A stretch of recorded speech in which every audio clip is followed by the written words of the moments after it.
Hey guys, welcome back to the channel. This is story about what if Naruto befriends Gaara during the Chunin exams part 1. Before I start, please do support for more amazing content and comments for part 2. Do consider to subscribe my channel and share my video to your friends and check out the description as well. Let's start the video. The young man stood nervously in the old man's office, sporadically clenching and unclenching his fists. Taking a deep breath, he glanced at the old man and cleared his throat. Hokage-sama, are you sure about this? They're just children. They haven't learned anything yet. There are a few exceptions for those who are part of an established clan, but they still haven't had any formal training. What if something happens? The old man sighed as he placed a pinch of tobacco slowly and methodically into a long, thin pipe. Iruka, you're acting as though I am planning to put them into the midst of a war zone. The Sand are our allies, and even if something were to happen, I'm making certain we'll have adequate protection for them. The man called Iruka sighed heavily. I don't know, the Sand's village is run differently than ours. I've been there several times. The people are much less well. I don't really know how to say it, but I know what you mean, Iruka, but that is part of the reason I wish for your new class to go there. It would do them well to see another shinobi village, the Sands especially, since it is so vastly different from our own. They need to understand such things. I suppose I'm just overreacting. The old man smiled slightly. You care about your students. That is admirable, and a quality much sought in instructors. It was part of the reason you received the position at such a young age as you did. However, do not allow yourself to be so worried for them that you end up harming yourself. Try to calm down, Iruka. If you are tense, you are likely to make mistakes, ones you will regret later. Have faith in yourself and your fellows. The students will not come to harm. Iruka forced himself to pull up a chair and sit down. As he began twiddling his thumbs, he snapped his arms down to his sides. So Hokage-sama, you said there were 2 reasons you want my new students to visit the Sands village. One, I take it, is for the learning experience. What is the other? The old man struck fire to the pipe, took a deep draw from it, and stood up, beginning to pace behind his desk. Well, Iruka, I not tell you this, but given your personal connection to young Naruto, I'm certain you will want to know, and I believe you deserve to. Naruto? Iruka asked, suddenly paying much more attention. What's this have to do with Naruto? This information is confidential, Iruka. I expect you to treat it gravely. Tell no one. The second reason I wish for your students to go with you to the Sand is due to Naruto. Iruka licked his lips nervously. The Kazekage has had a second son in the past few years. He has not disclosed this information to any but me, and only me because I am an ally. He is 9 years old, the same age as Naruto, give or take a few months. Really? Iruka asked, sitting straighter. A second son? He'd had no idea. He knew of 2 of the Kazekage's children, Kankuro and Temari, both promising future shinobi, but a third? Yes. His name is Sabaka no Gaara. Gaara of the desert. Iruka raised an eyebrow. Sabaka no Gaara? He repeated. Yes. More importantly, however, is that at his birth, the Shikaku was sealed within him. As such, he is an immensely powerful child already. The Shikaku, the single-tailed raccoon demon. Iruka had heard the stories based around it. Nearly every shinobi knew the stories of the 9 Bijou, and while the Shikaku was thought to be one of the weakest of them, it was also reported to be the most insane. Sabaka no Gaara is a Jinchuriki, Iruka murmured softly, realization dawning on his face. Just like Naruto. Precisely, the old man said with a nod. From what I have heard from Kazekage's reports, young Gaara has become extremely unstable. He faces the same disdain as our Naruto does. Everyone in the Sand knows he holds the Shikaku within him. But all Gaara knows in regard to why is that he has strange power. I believe that, based on this, it would be good for both Gaara and Naruto to meet each other. Though neither know they are a Jinchuriki, they nonetheless will understand each other. Iruka, too, understood now. He nodded, now fully in agreement with the plan. I get it now, he said. You're right.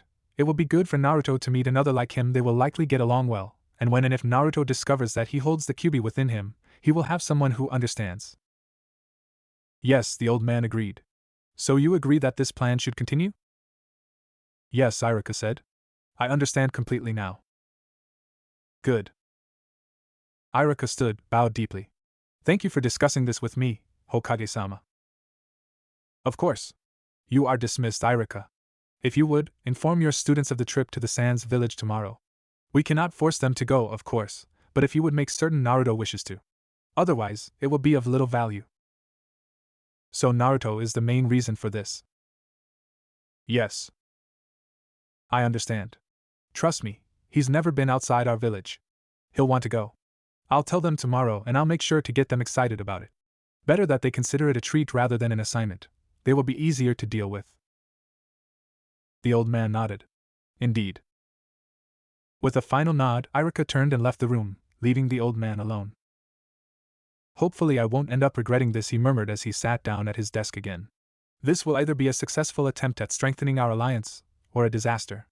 It all depends on how Gaara reacts upon meeting Naruto. Let them befriend each other. A ring of smoke rose from the old man's pipe, floated above him for a second or two before vanishing into the air. He had calmed Irika, but he had done nothing to settle his own nerves. If this didn't work the way he hoped, it could ruin everything.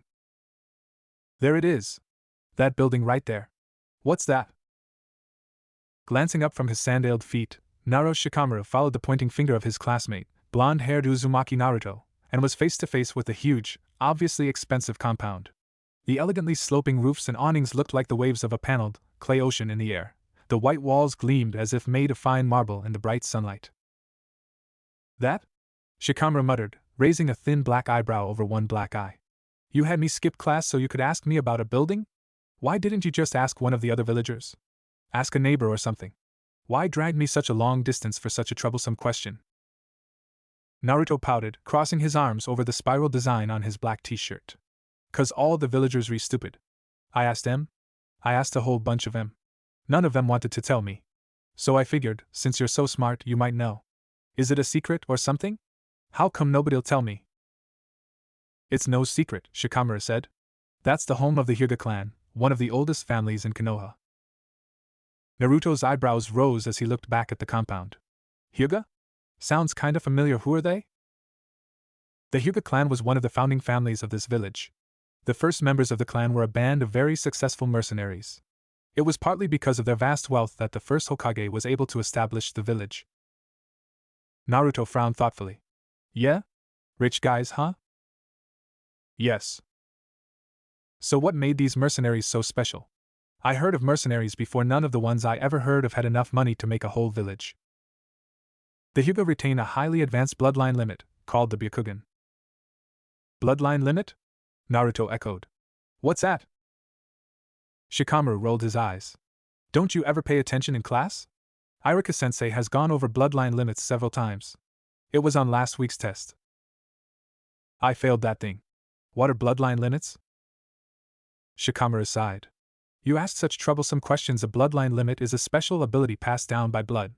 No one knows how they started, but once one is established, every member of that family will have that same bloodline limit. It's an abnormality in the family's DNA. I haven't studied them much, but that's enough for you to get it. So the Hyuga clan's full of freaks. Don't treat them lightly, Naruto, Shikamaru warned. The Hyuga clan is not only one of the richest clans in Konoha, it's also one of the strongest. Some of our best shinobi have come from that compound. The Byakugan. Byakuwa? Byakugan, Shikamaru snapped. The Byakugan is a dijitsu.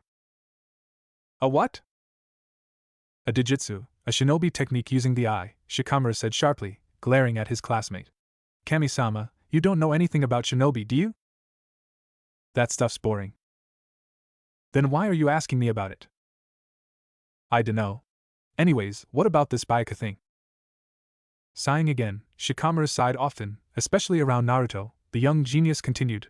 The Byakugan is a dijitsu that allows the shinobi an almost 360-degree field of vision and also, from what I've read, allows him to also see the chakra circulatory system of his opponent. Chakra, that's the energy a ninja uses when he does ninjutsu, right? Yes. And this circular Watsit system is? It's like the bloodstream, except instead of pumping blood, it pumps chakra. Oh. Anyway, this ability is why the Hyuga clan has its own style of taijutsu. Hand-to-hand combat, right? Yes, you do pay attention to some things, I guess. Anyway, the Hyuga clan's taijutsu style is called Juken. Instead of focusing on breaking bones and damaging muscles, like the sort of taijutsu most Konoha shinobi use, Juken is designed to damage the chakra circulatory system, thereby crippling an enemy shinobi's ability to mold chakra, thus stopping them from using techniques. Without being able to use ninjutsu or genjutsu, that's illusionary techniques, most any enemy will fall rather quickly. Wow, so these guys are super strong, huh? Yes. And they all live in there? The whole family? Yes, at least, as far as I know. How many people are in the clan? I'm not sure. Naruto was studying the Hyuga compound with intense curiosity, arms still crossed over his chest. Is anybody from this clan in our class? One, Shikamaru said.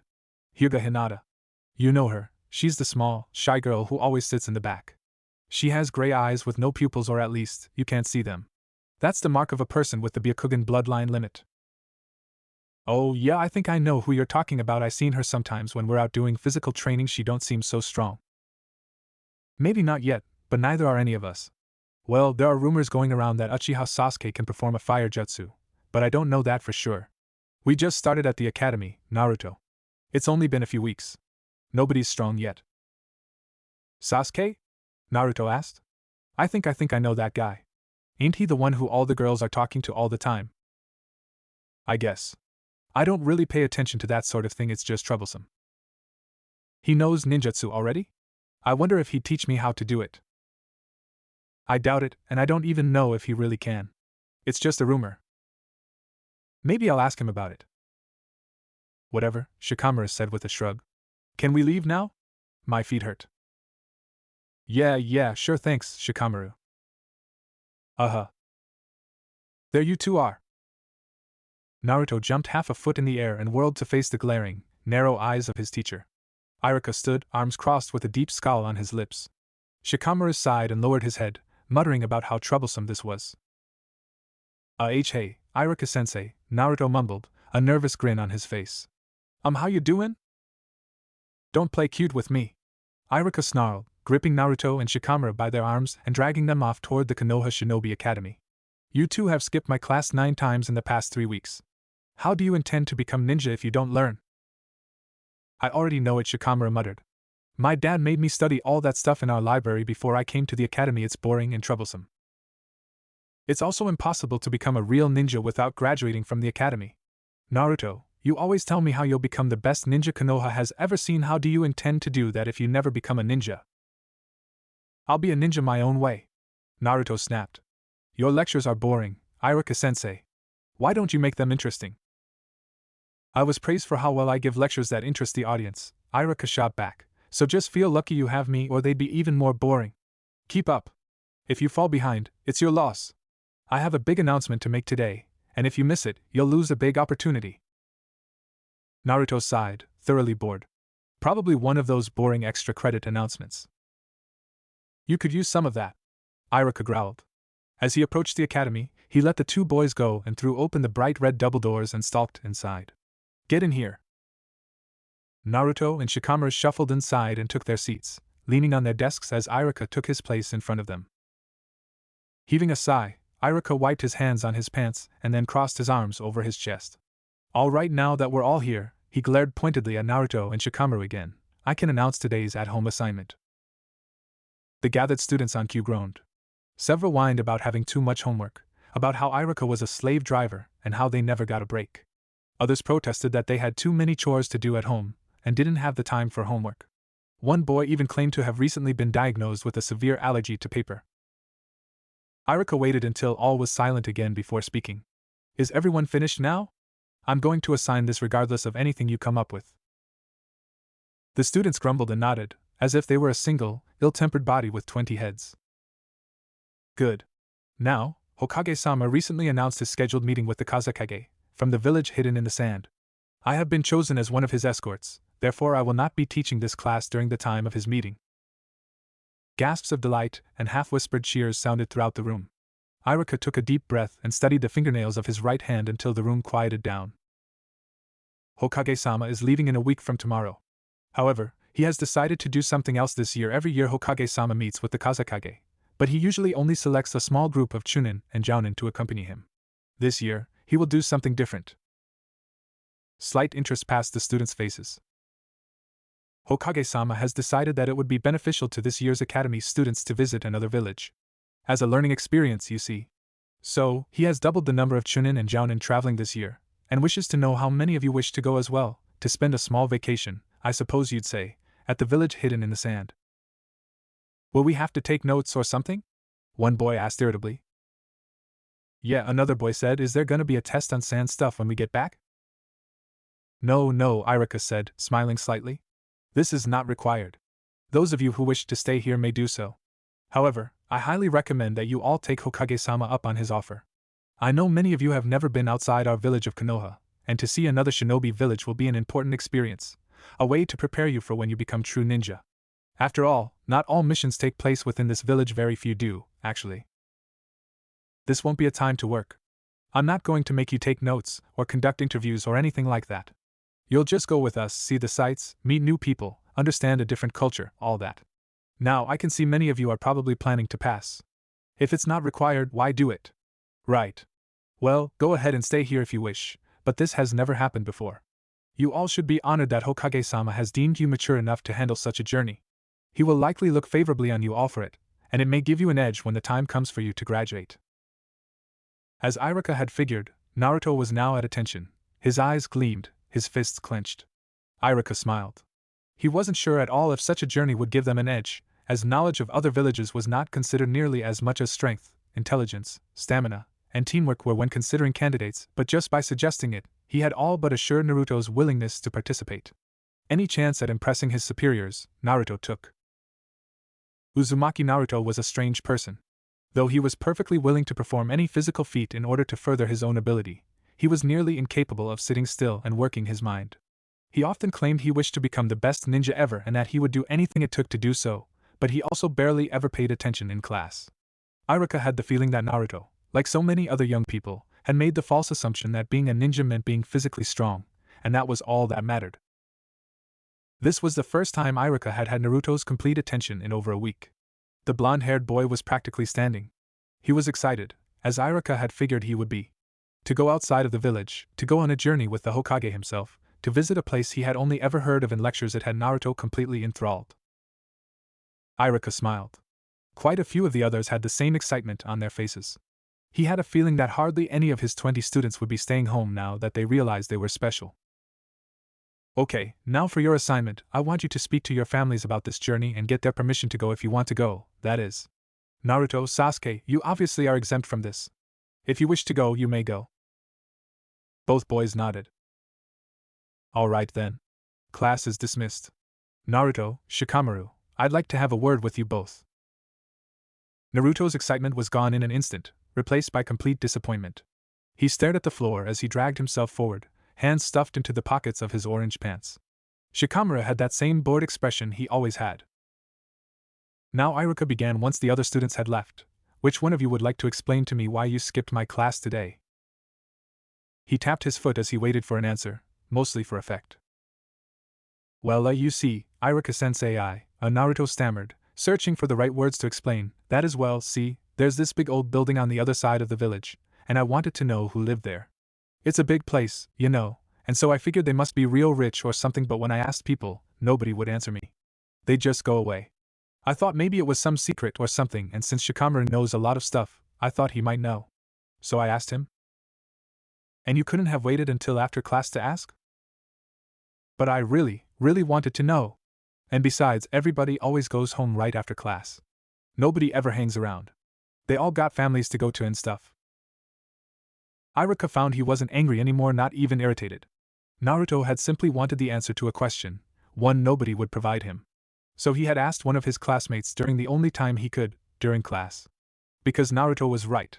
The other students never stayed around after school was dismissed. They had families, friends. Naruto was an outcast. He only knew Naruto Shikamaru casually, and Irika had a thought that the only reason the young genius had consented to answer Naruto's questions was because it presented an opportunity to skip class. Irika sighed. Fine, I guess it isn't too big of a deal. And did you learn anything from Shikamaru? Oh, sure, Naruto said. He talked about bloodline limits, and Dijitsu, and in chakra and stuff. Where did you go? Shikamaru finally spoke up. The Hyuga clan's compound. Naruto wanted to know why they were so wealthy, so I told him about the Byakugan. Irika murmured, rubbing his chin. Well, that's a start, I guess. I suppose I won't punish you, since you did learn something, but start coming to class more often, would you? You won't become a ninja if you don't learn the basics, Naruto. And Shikamaru, you may know the topics I talk about already, but that doesn't mean you don't have to graduate. Shikamaru nodded. Fine, fine, can I go now? My dad said he wanted to meet with me after class today. Fine. Shikamaru left the room. So, Naruto, Iruka said, and Naruto looked up at him, raising an eyebrow. Do you remember all that Shikamaru told you? Well, he said that the first guys in the Hyuga clan were mercenaries, and that's how they got all their money, and he said the Baiku whatever was a special digitsu that lets you see your enemies, a chakra circular system. Circulatory, Iruka corrected. Yeah, that's it, and he said the Hyuga clans got this special taijutsu, the Juken. Yeah. And it focuses on damaging that chakra thing so your enemy can't use jutsu, and that makes him easy to beat. Iruka was impressed, and he didn't bother to hide it. Well, it seems that you had a productive day despite going truant, at least it wasn't wasted time. What do you say we go over to Ichiraku and I buy us some lunch, huh? Huh? Naruto exclaimed, eyes widening. Seriously? Sure. Awesome.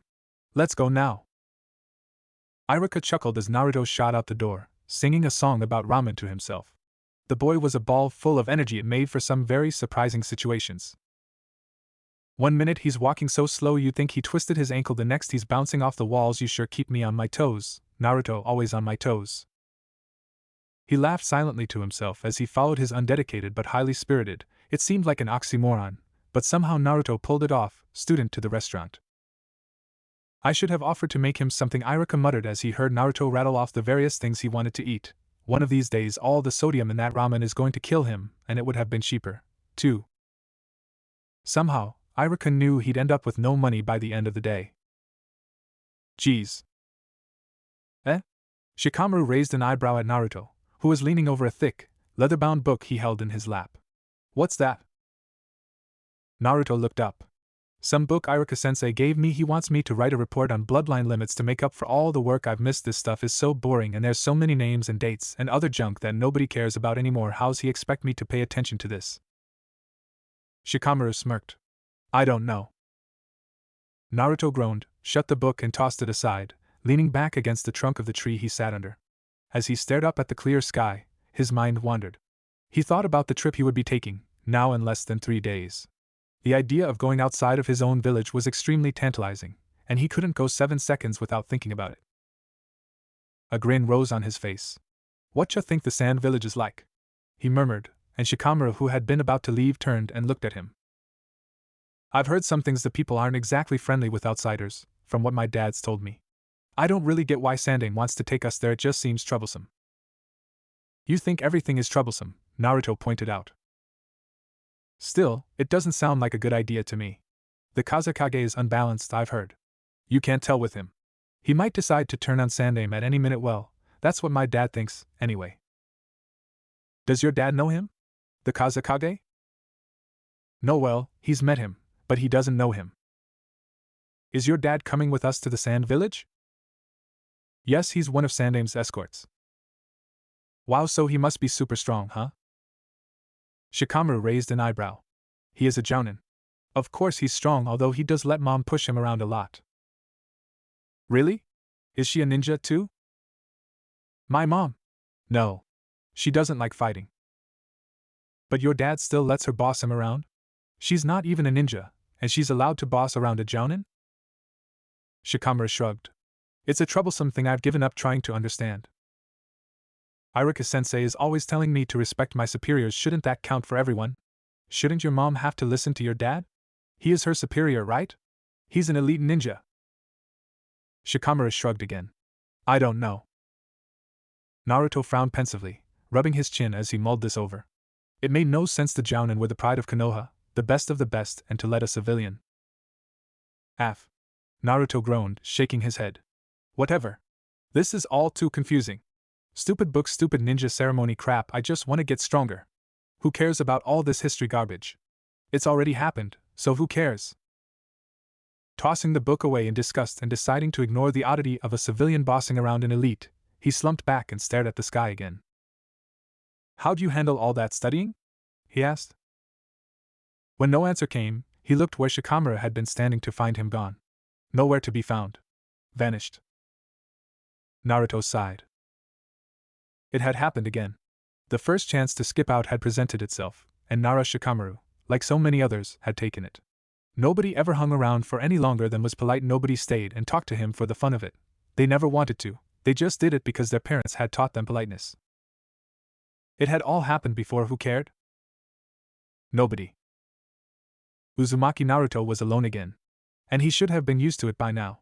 It shouldn't have hurt anymore for how often it had happened, for how often he spent his time by himself. It shouldn't have hurt.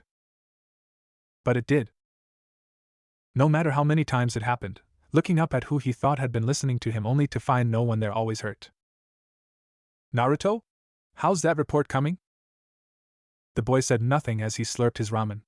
Iruka sighed. Naruto had seemed particularly sullen when Iruka had found the boy strolling aimlessly about the village with his hands stuffed in his pockets, so Iruka had, despite knowing he really couldn't afford it, offered to buy him lunch.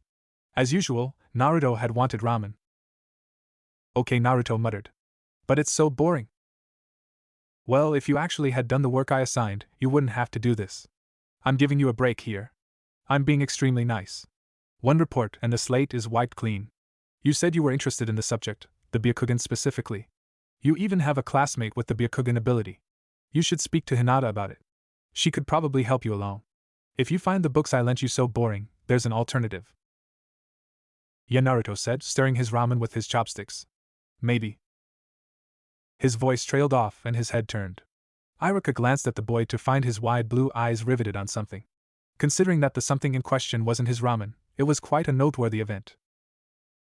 Iruka followed his student's gaze and found he was looking at two of his classmates, Yamanaka Ino and Harino Sakura. The two girls noticed them, and Iruka raised a hand.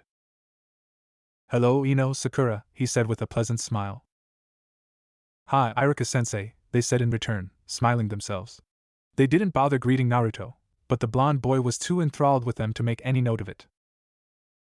When the two were gone, Iruka turned back to Naruto and asked, So someone has a crush, does he? Huh. Naruto snapped his attention back to his instructor, face going bright red. No. I don't have a crush on nobody. Iruka smirked as he slurped up a bite of his lunch. Sure, Naruto, sure. No crush at all. Hey. Shut up, Iruka-sensei. I don't. Is it Ino? She's pretty popular. No. Oh, Sakura then? She's a nice girl. I can understand why you'd have a crush on her. Naruto glared at Iruka heatedly. I do not have a crush on Sakura-chan. Oh, Sakura-chan, is it? Oh, I'm sorry, Naruto, I didn't realize you were so intimate with her. Shut up. Iruka laughed. Come now, Naruto, all in fun. I'm sorry to upset you. It's nothing to be ashamed of, and you know I won't tell anyone. No problem if you like a girl. The fire in Naruto's eyes dimmed. Alright, I like Sakura. Iruka smiled. Have you tried to talk to her? What? Are you kidding? What would I say? She wouldn't wanna, I mean. How do you know unless you try? Oh, what do you know, Iruka-sensei? Chuckling, Iruka ate more ramen and glanced around. Oh, I know more than you think, Naruto. But it sounds like you're not too interested in this line of conversation, so what say we change it? Naruto smiled, relieved. Yeah, Iruka-sensei, have you ever been to the Sand Village? A few times, yes. Shikamaru says the people are mean there. Is that true? Well, not mean, really just isolated. The people of the Sand don't get along very well with people from other villages. From what I know of their culture, they consider shinobi from the other hidden villages weak. But Leaf Nin aren't weak. Where do they get off calling us weak? Now, Iruka said soothingly, knowing that if he let Naruto go any further he would end up ranting at the top of his lungs for over an hour. Iruka had been subjected to quite a few of Naruto's feverishly angry monologues and knew that nothing not nailed down was safe from the wrath of Uzumaki. Naruto would likely end up throwing his bowl at the ground and stomping on it, pretending it was a Sand Nin's head. I know we aren't weak, Iruka continued. But several villages carry the same opinion about their shinobi. Many of our own do. Have you ever heard Yoshinanaki talk about Konoha's ninja? He can argue for days about why we're better than any other corps of shinobi in history. I guess.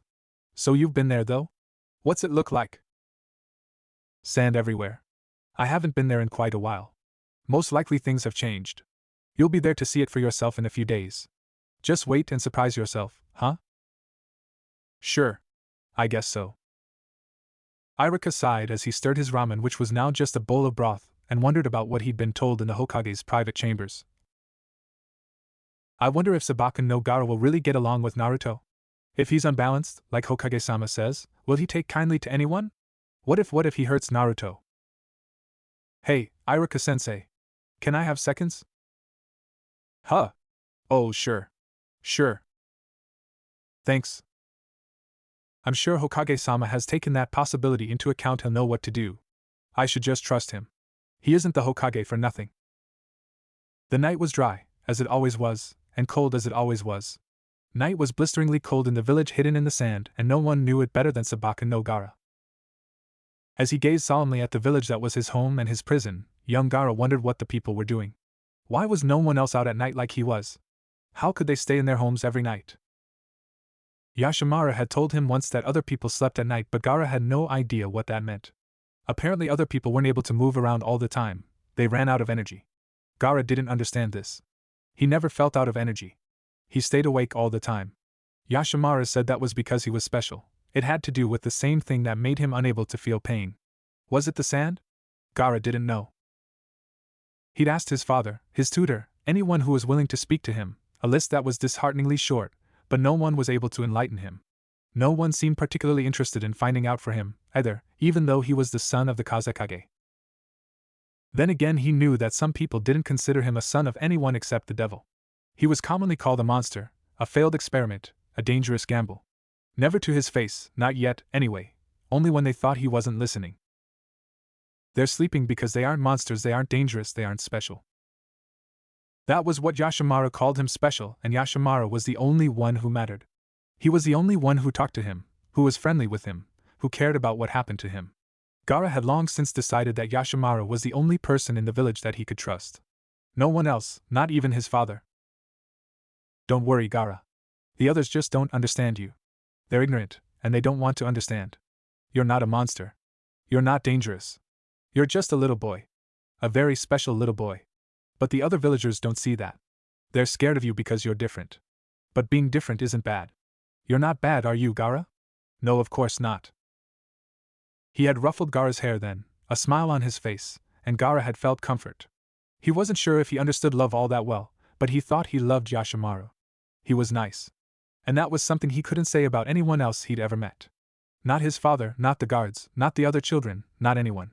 Just Yashamaro. He was nice. And Gaara loved him. The day had come. The third Hokage, along with his Jounin and Chunin escorts, left the village of Konoha at 5 in the morning, followed closely by a series of blurry-eyed, barely conscious students of the academy. Only 2 of the students weren't tired. One was Uchiha Sasuke, a stone-faced youth who never revealed anything by his appearance. He looked far too old for his age, as though he had seen and experienced things so far beyond his peers that he was already an adult within a child's body. The other, of course, was Uzumaki Naruto, who was far too excited to be leaving the walls of his village behind to complain about the hour. He was bouncing around, barely keeping his feet on the ground. The blonde's face was dominated by a beaming grin that stretched his face to the point where his eyes were closed. Hey, Iruka-sensei. How long's it gonna take to get there? Iruka smiled at his student's exuberance. There was something about Naruto's demeanor that always brightened his mood, even though most of his peers found that same something to be particularly annoying. It'll take at least a week, Naruto. And that's assuming we don't run into any obstacles along the way. Just enjoy the scenery for now. Naruto was disappointed to find that it would take so long to get to their destination, but he was still in such a good mood that it didn't dampen his spirits in the least. Instead of complaining, as Iruka had thought he might, Naruto simply danced back to his classmates and resumed walking, giggling softly under his breath, barely able to contain himself. Yuhi Kurenai, a Chunin like Iruka but well on her way to becoming a member of the elite, leaned close to him. How do you handle that boy, Iruka? Oh, come on, Iruka said with a grin. There's nothing wrong with him being excited. It's kind of refreshing, seeing him like that. What's so bad about it? Kurenai raised an eyebrow and shook her head. You're far too accepting of delinquent behavior, Iruka. A future shinobi should conduct himself with more restraint. According to what? He has spirit, Kurenai. He won't be some cookie-cutter ninja fighting for no better reason than it's my duty. We need more soldiers like him. He has real heart. Sure, Iruka. If you say so. I understand your sentiment, Irika. Irika turned and saw that Hatake Kakashi, a stern and stoic jounin, was walking beside him. The gray-haired ninja's face was covered, as ever, by his tight, black mask, but Irika thought he saw a smile beneath it. Irika smiled himself. You do? Certainly, Kakashi replied in his deep, cultured voice. A ninja with no drive is but a mindless puppet on his commander's strings. For a soldier to be effective, he must believe in what he does. If he does not, his heart will rebel against his body, and he will be torn in two. Irika smiled. Well said, Kakashi. Another of those hidden smiles. Thank you, Irika. Kakashi was a mysterious man, one of those people you couldn't read no matter how long you knew him. Irika could testify to that. He'd been acquainted with the tall, thin, perpetually bored jounin for years and knew no more about him now than he had on the first day he'd met him. Hey, what ya talking about? Kakashi turned and regarded Naruto silently. You know, Irika said you should be worried less about what we're doing. That report of yours needs doing, now doesn't it? Naruto pouted. Come on. You said no work. This a vacation. Yes, and if you had done your report before today you wouldn't have any work. You knew the assignment. I gave you books to research it. You could have finished it before now. That you didn't is no one's fault but your own. Naruto pouted, but he didn't object. He simply nodded and sulked as he walked away, hands stuffed into his pockets. Irika chuckled as he watched the boy kicking at stones in the road. He's not as confrontational with you as with the rest of us, Kurenai noted with a frown. Irika glanced at her. Perhaps that's because I treat him like a person instead of a cancer. Irika's face was pleasant enough, he was smiling, but there was an undercurrent of irritation in his voice. Kurenai looked at him without comment for a long moment before turning away. Kakashi chuckled. It seems Kurenai can't bring herself to forget. I suppose not, Irika replied. It's a shame. It seems as though I'm the only one who can see in Naruto the potential to be a great ninja. Surely not. Hokage-sama holds much that same belief. And you? What do you think? Kakashi raised an eyebrow over his single visible eye, the other was covered by his Hitaite headband. Me? Well, he has heart. I can say that much with confidence. But Kurenai has a point. He'll need to learn self-control. Discipline. Otherwise he'll be nothing to this village's military. Irika frowned thoughtfully. That is true, but it's still early. Indeed. Hyuga Hinata hadn't had to ask her father's permission to take the trip to the sand. In fact, she'd actually wanted to stay. Her father, however, was adamantly for it. She'd had no choice in the matter, despite what Irika had said. You are a Hyuga, her father, Hayashi, had said. You will become a true warrior. This is your first mission. That fool of an instructor of yours, Irika, may call it a vacation, but it is no vacation for you. I expect you to uphold the reputation of our clan, and that means you will not be having fun. You will take care to pay attention to the Sands activities. You had better have something substantial to report to me when you return. Hinata hadn't said a word in response. It wasn't her place to defy his word. She was the heir to the Hyuga name. She was Hyuga Hayashi's eldest child, but that meant little. She had no authority in her house.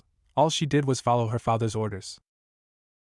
She didn't have the courage to defy him, even if she'd had the right to do it.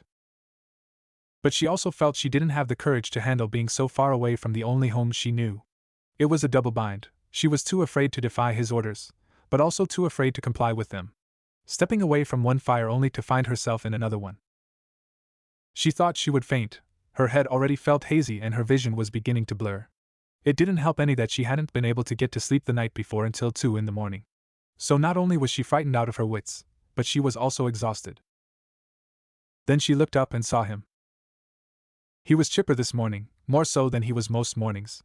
His eyes were bright, a smile resting easy on his lips. He was looking around seemingly at everything. Unlike her, he seemed intoxicated by the new scenery, and was positively glowing with excitement. Everything that frightened her, he gasped at with surprised delight, pointing it out to whoever happened to be next to him. Hinata admired Uzumaki Naruto. In this, she was isolated from her peers and her elders. She was the only person in the entirety of Konoha who looked upon the blonde's antics with awe rather than disdain. She didn't think him a nuisance. She didn't see him as annoying. He was brave. Hinata knew he was an orphan. He had no parents, and was probably the only 9-year-old in the country who lived on his own. Naruto was provided for by the village in terms of food, water, and electricity, but still to have the responsibility of living by oneself at so young was something Hinata couldn't fathom. There were a lot of things about Naruto she couldn't fathom. She wished she had his confidence. He was so easygoing, so determined, so Naruto. There wasn't a way to describe what he was in Hinata's light gray eyes, none that she had been able to verbalize. He was just Naruto, and she admired him. Of course, Naruto wouldn't know her from anyone else in Konoha. She'd never spoken to him, not even once just to say hello. She kept her distance, the same as nearly everyone else did, just for a completely different reason. Just like she didn't have the courage to defy her father, Hinata didn't have the courage to speak to the boy she so admired. Whenever she saw his eyes, her heart pounded and she worried that perhaps he had caught her watching him. If he ever did, he would ask her why, and she wouldn't be able to answer. She would faint if he ever caught her watching him. And even though he didn't catch her watching him, she almost fainted anyway when she found that he had bounced his way over to where she was. He wasn't looking at her, still enthralled with the surrounding trees as he was, but to have him so close to her she could almost reach out and touch the fabric of his jacket. Hey! She jumped, eyes widening so far that they might have fallen from their sockets, and nervously turned her face to him. Yes, there was no mistake, he was looking at her. The exclamation had been directed at her. Her face burned as a deep, furious blush overtook her. Why, yes. She finally managed to stammer. You're Hinata, right? Hyuga Hinata? Her tongue was suddenly too thick to move, and she barely managed to nod. Cool. See, cuz Irika-sensei says I gotta do some dumb old report on bloodline limits, and I heard you got one right? Oh, what's it called? Shikamaru told me I'm Saskatchewan? No, that's not it, it was be something be ba but. Byakugan, Hinata murmured. Yeah, Naruto said in a voice so loud it made her flinch. That's it. Byakugan. Well, anyways, I gotta get this stupid thing done so Irika-sensei will leave me alone. I figure you know more about bloodline limits than any old book, seeing's how you got one. She was so sure that he noticed her blushing he had to see it, didn't he? It had to be so obvious. But he didn't say anything about it. He didn't even raise an eyebrow at it. In her idealized thoughts, this was because he was being polite. In reality, he really didn't notice how uncomfortable he was making the young Hyuga. So, you think you could tell me about the Byakugan? Oh, sure. I'll tell you what I know. Naruto grinned and tugged at his pack, bringing it around to his side and pulling out a notebook and a pencil. Irika-sensei says I gotta have notes and stuff, too. So, what do you know?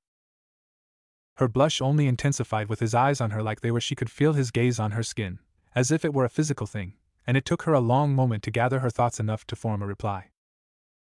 Well, the Byakugan is a Jujutsu, you know what that is, don't you? Yeah. Shikamaru told me about them. It's a jutsu you do with your eye, right? He pointed at his own eye for emphasis. I wonder if anybody can, like shoot lasers or something. That'd be so cool, just blink and zap. Yeah. Hinata actually managed a smile. Well, the Byakugan can't do that, but it lets you have a view of everything around you, even behind you. Naruto grinned. Old man Hokage's always saying he's got eyes in the back of his head, so I shouldn't do anything, but you guys really do, huh? Sort of. Yeah, kind of. And another thing, the Byakugan lets you see through things like walls and doors, even people's skin. Whoa, X-ray vision. Awesome. Hey, bet you don't get to play pin the tail on the donkey, huh? You could just see through the blindfold.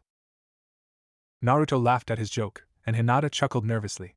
She noticed a few of her classmates turned to look at Naruto with annoyed expressions on their faces. She didn't understand why they found him so annoying. It was funny in a way. Why was laughing annoying? She liked his laugh. It was loud and clear. He didn't worry about other people staring at him when he laughed. When Naruto thought something was funny, he never just chuckled. He laughed out loud. He threw his head back and howled. No discreetness in Naruto.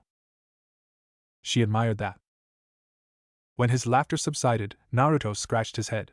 So, anyways, hey, you said you could see through skins. That how you can see the, chakra circle whatever? Chakra circulatory system?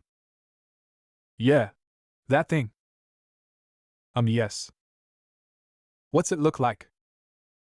Well, I can't use it yet.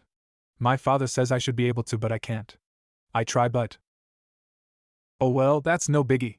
Just keep on trying. That's what I do when I can't do something. I keep trying till I can. I know, I've seen you. Something about those words, hearing those simple words from the boy she admired, made Hinata feel more confident, nearly able to face the days ahead. Not quite, but almost. There was just something about his steadfast faith in himself that made her think that maybe, just maybe, she could be strong like him. She wished she could tell him this. But she couldn't.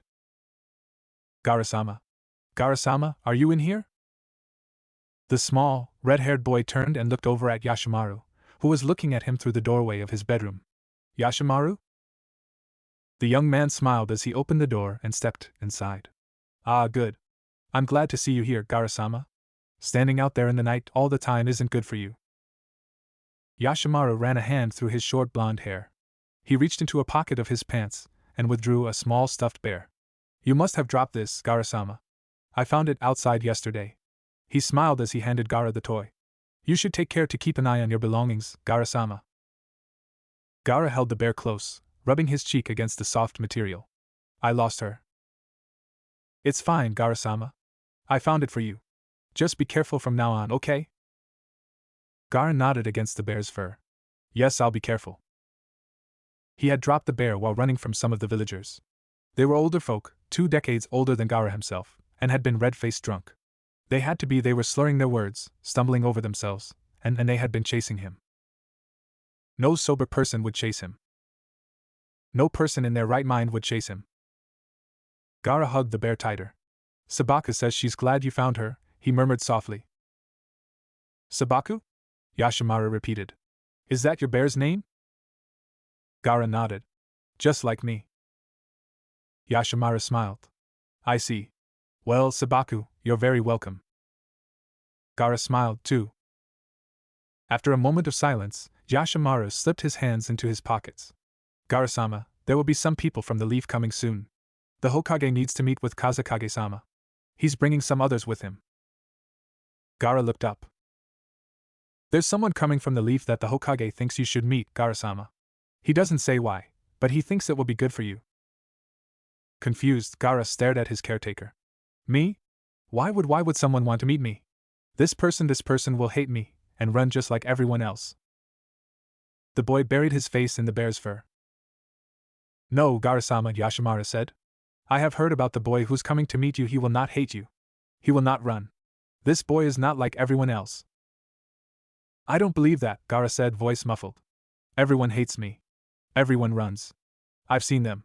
I've seen everyone. I don't hate you, Gara-sama. I don't run. Yashimaru is special. A smile on his face, Yashimaru said, so is this boy.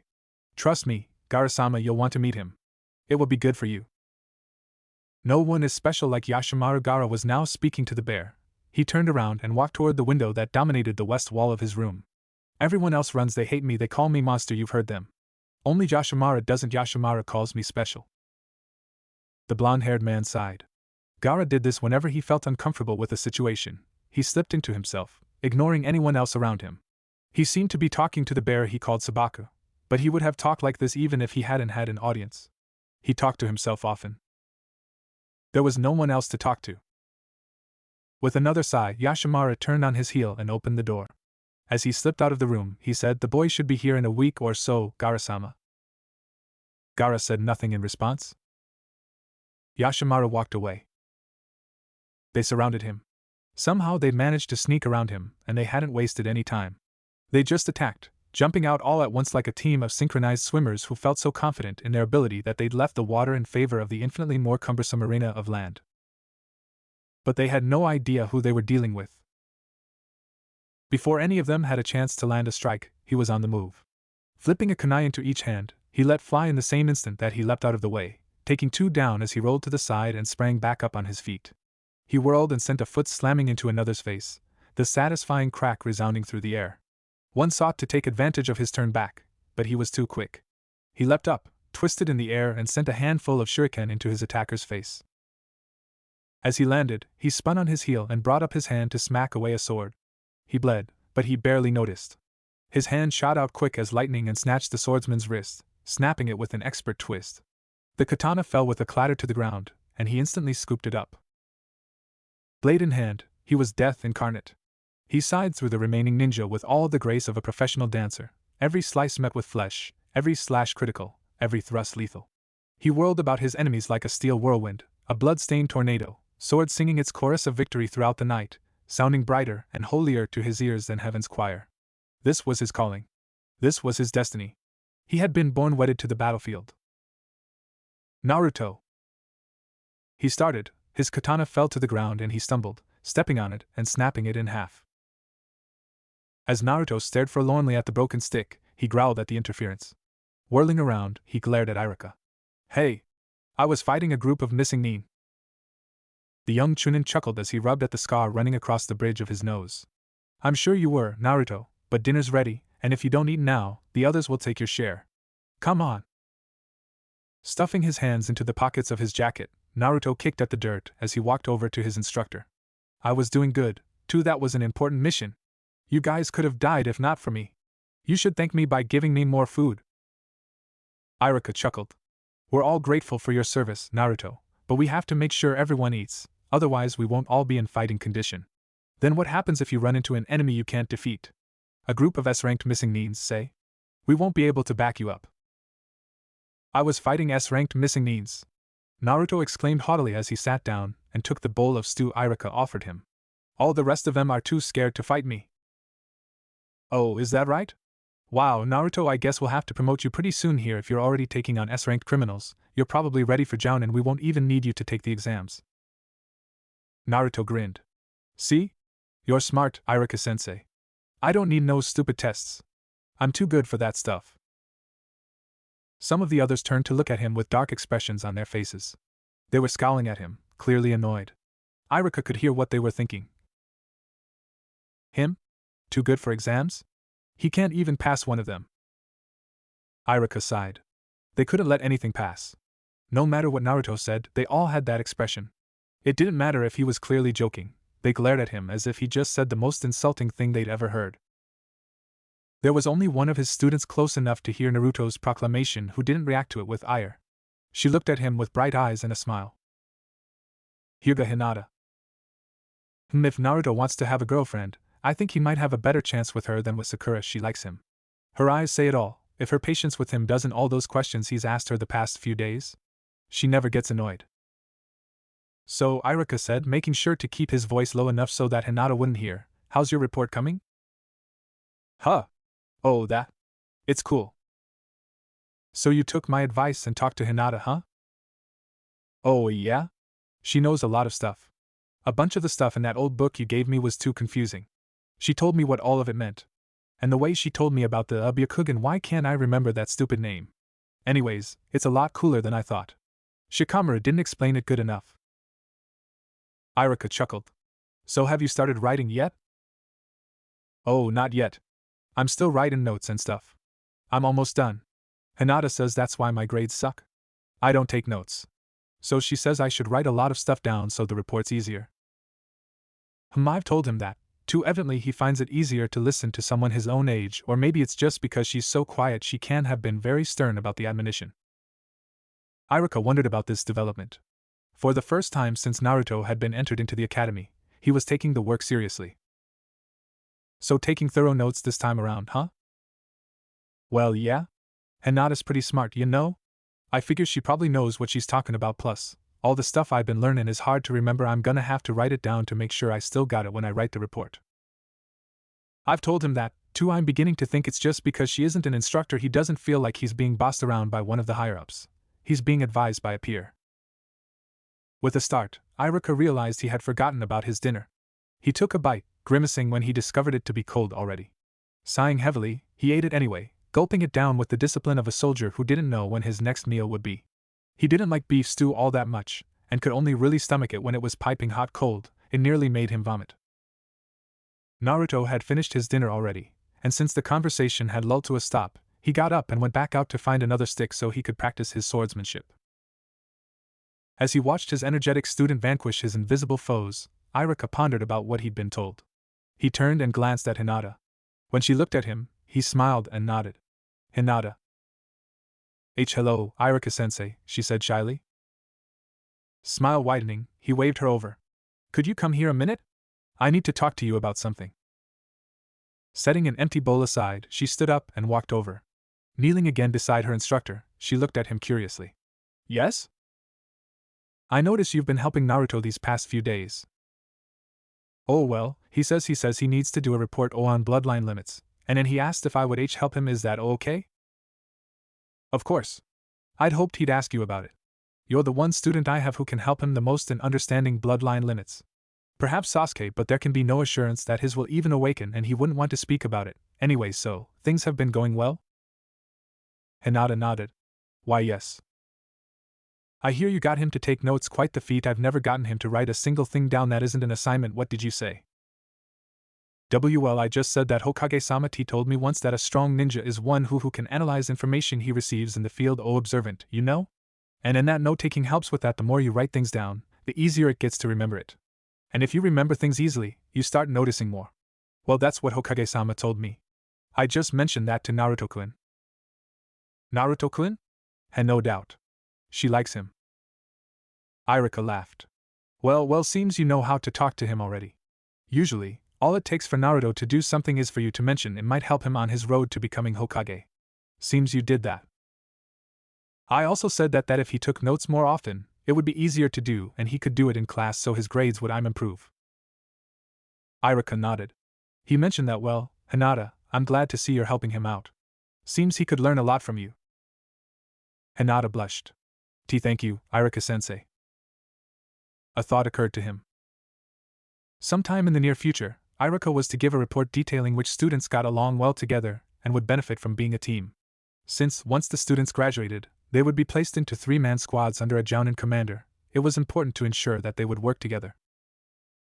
I'll have to recommend that Naruto and Hinata be placed in the same squad. He had thought about recommending that Sakura be placed with Naruto, just to be nice, but it was obvious that Hinata would be a better choice. She was a smart girl, and Naruto listened to her. It was obvious they got along. Naruto was very friendly when given a chance, something no one else had ever done. Most of the students considered him a hopeless, delinquent idiot. It was decided. When the time came, Irika would put Naruto and Hinata in the same squad. He was unsure about the third, but he figured someone would come along to round out their skills. I'll need someone advanced, Sasuke? Maybe I'll just wait and see what happens. Irika-sensei? Irika glanced at Hinata, who was watching Naruto intently. Yes? Why does everyone hate Naruto-kun? I know he does some things that are bad, but why would they? Irika knew, of course. The adults of the village, those old enough to remember the Kyuubi, the cursed nine-tailed fox that had attacked Konoha, hated Naruto for his association with the beast. They viewed him not as a vessel for the Kyuubi, a living prison to keep it at bay, but as its reincarnation, and thus wished him dead.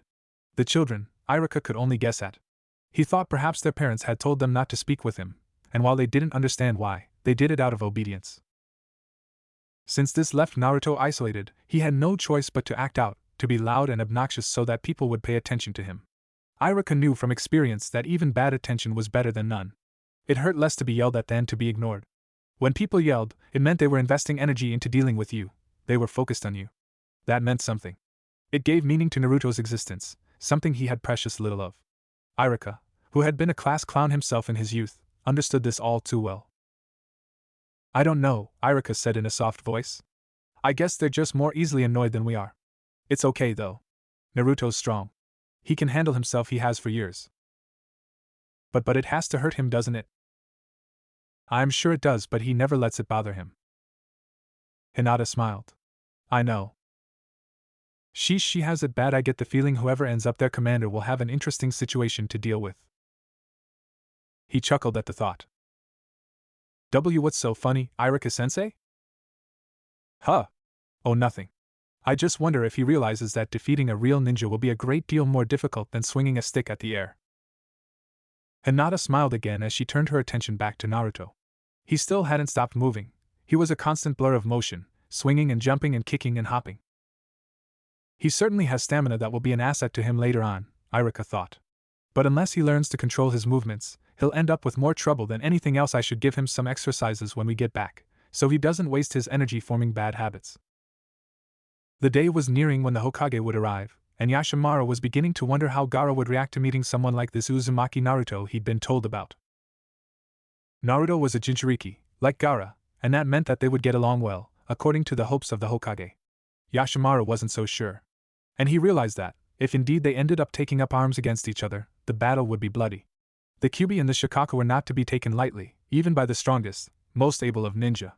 And while the demons were weakened by their imprisonment, they were still powerful. For this reason, Yashamara hoped that the Hokage was correct in his assumptions. A bloodbath was the last thing he needed. Besides, having a friend would likely calm Gaara down, thus lowering the chances of him wreaking havoc in the village.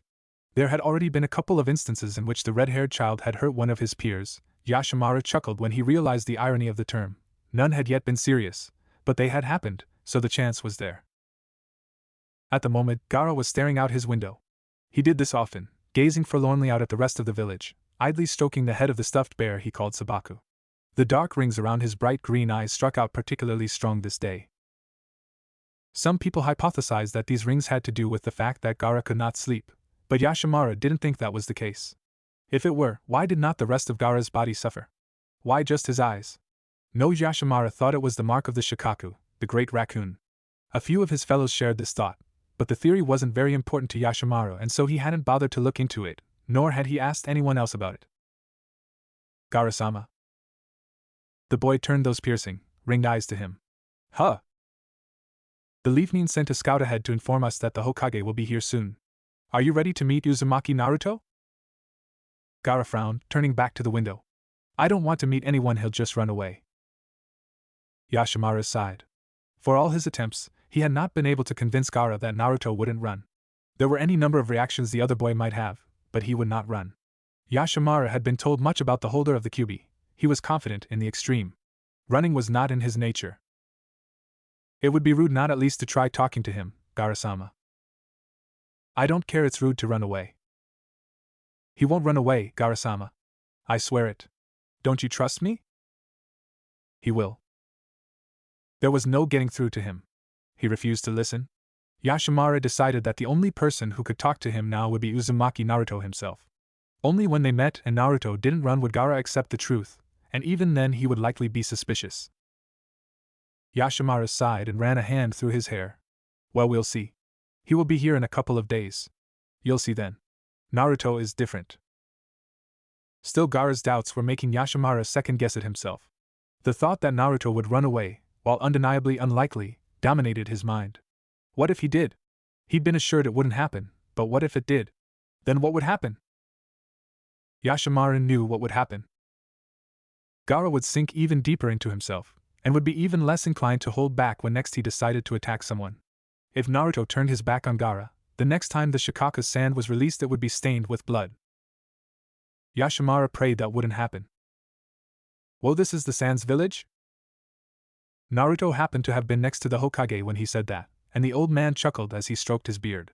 Yes, Naruto, the village hidden in the sand. Impressive, isn't it? Naruto nodded emphatically. Iruka-sensei was right, there is sand everywhere. Sandame, as he was called by the majority of the population of Konoha, looked around. Yes, quite true. Just as our village is surrounded by forests. Naruto's sandals crunched on the stone path as he walked. The homes were all uniform in design, squat, square dwellings with red roofs and walls the same color as the sand that dominated the rest of the scenery, making them blend in to the point where, if you squinted your eyes, it looked as though the roofs were floating in midair. The only thing Naruto could see that was green were the cacti in front of each house, spiked, silent, green-clad security guards keeping watch over the streets. Other than that, Naruto could see no plant life anywhere. For a boy who had spent all of his life in a thriving forest, such a sight was daunting. Sandame stopped Naruto with a hand to his shoulder, then turned and regarded the rest of his company. He surveyed the students. Each of you will be placed in groups. 3 groups of 6 and 1 group of 7. One of my escorts will be placed at the head of each group, and will provide you with a tour of this village. Pay attention to what you see, ask questions, but be sure to stay in your group. Do you understand? They all nodded. Fine. Now split up into groups. Remember, 3 groups of 6 and 1 group of 7. The students did so quickly and silently, probably because they were tired of walking and in no mood to talk. Only Naruto and Uchiha Sasuke showed no signs of fatigue. Very good. Kakashi, Kurenai, Mizuki, and Asuma. Each of you take a group. Your first task will be to find a place to rest. The students look ready to fall asleep on their feet. Iruka, you come with me. The rest of you are free to go where you wish for the time being. Be ready for when I need you. Sir! The Chunin and Jounin called out as one. As the others all left for various destinations, Naruto looked curiously up at Sandaime. What about me? He asked. You, Naruto, will come with me and Irika. There is someone we would like you to meet. Naruto raised an eyebrow. Really? Who? The Kazekage's youngest son.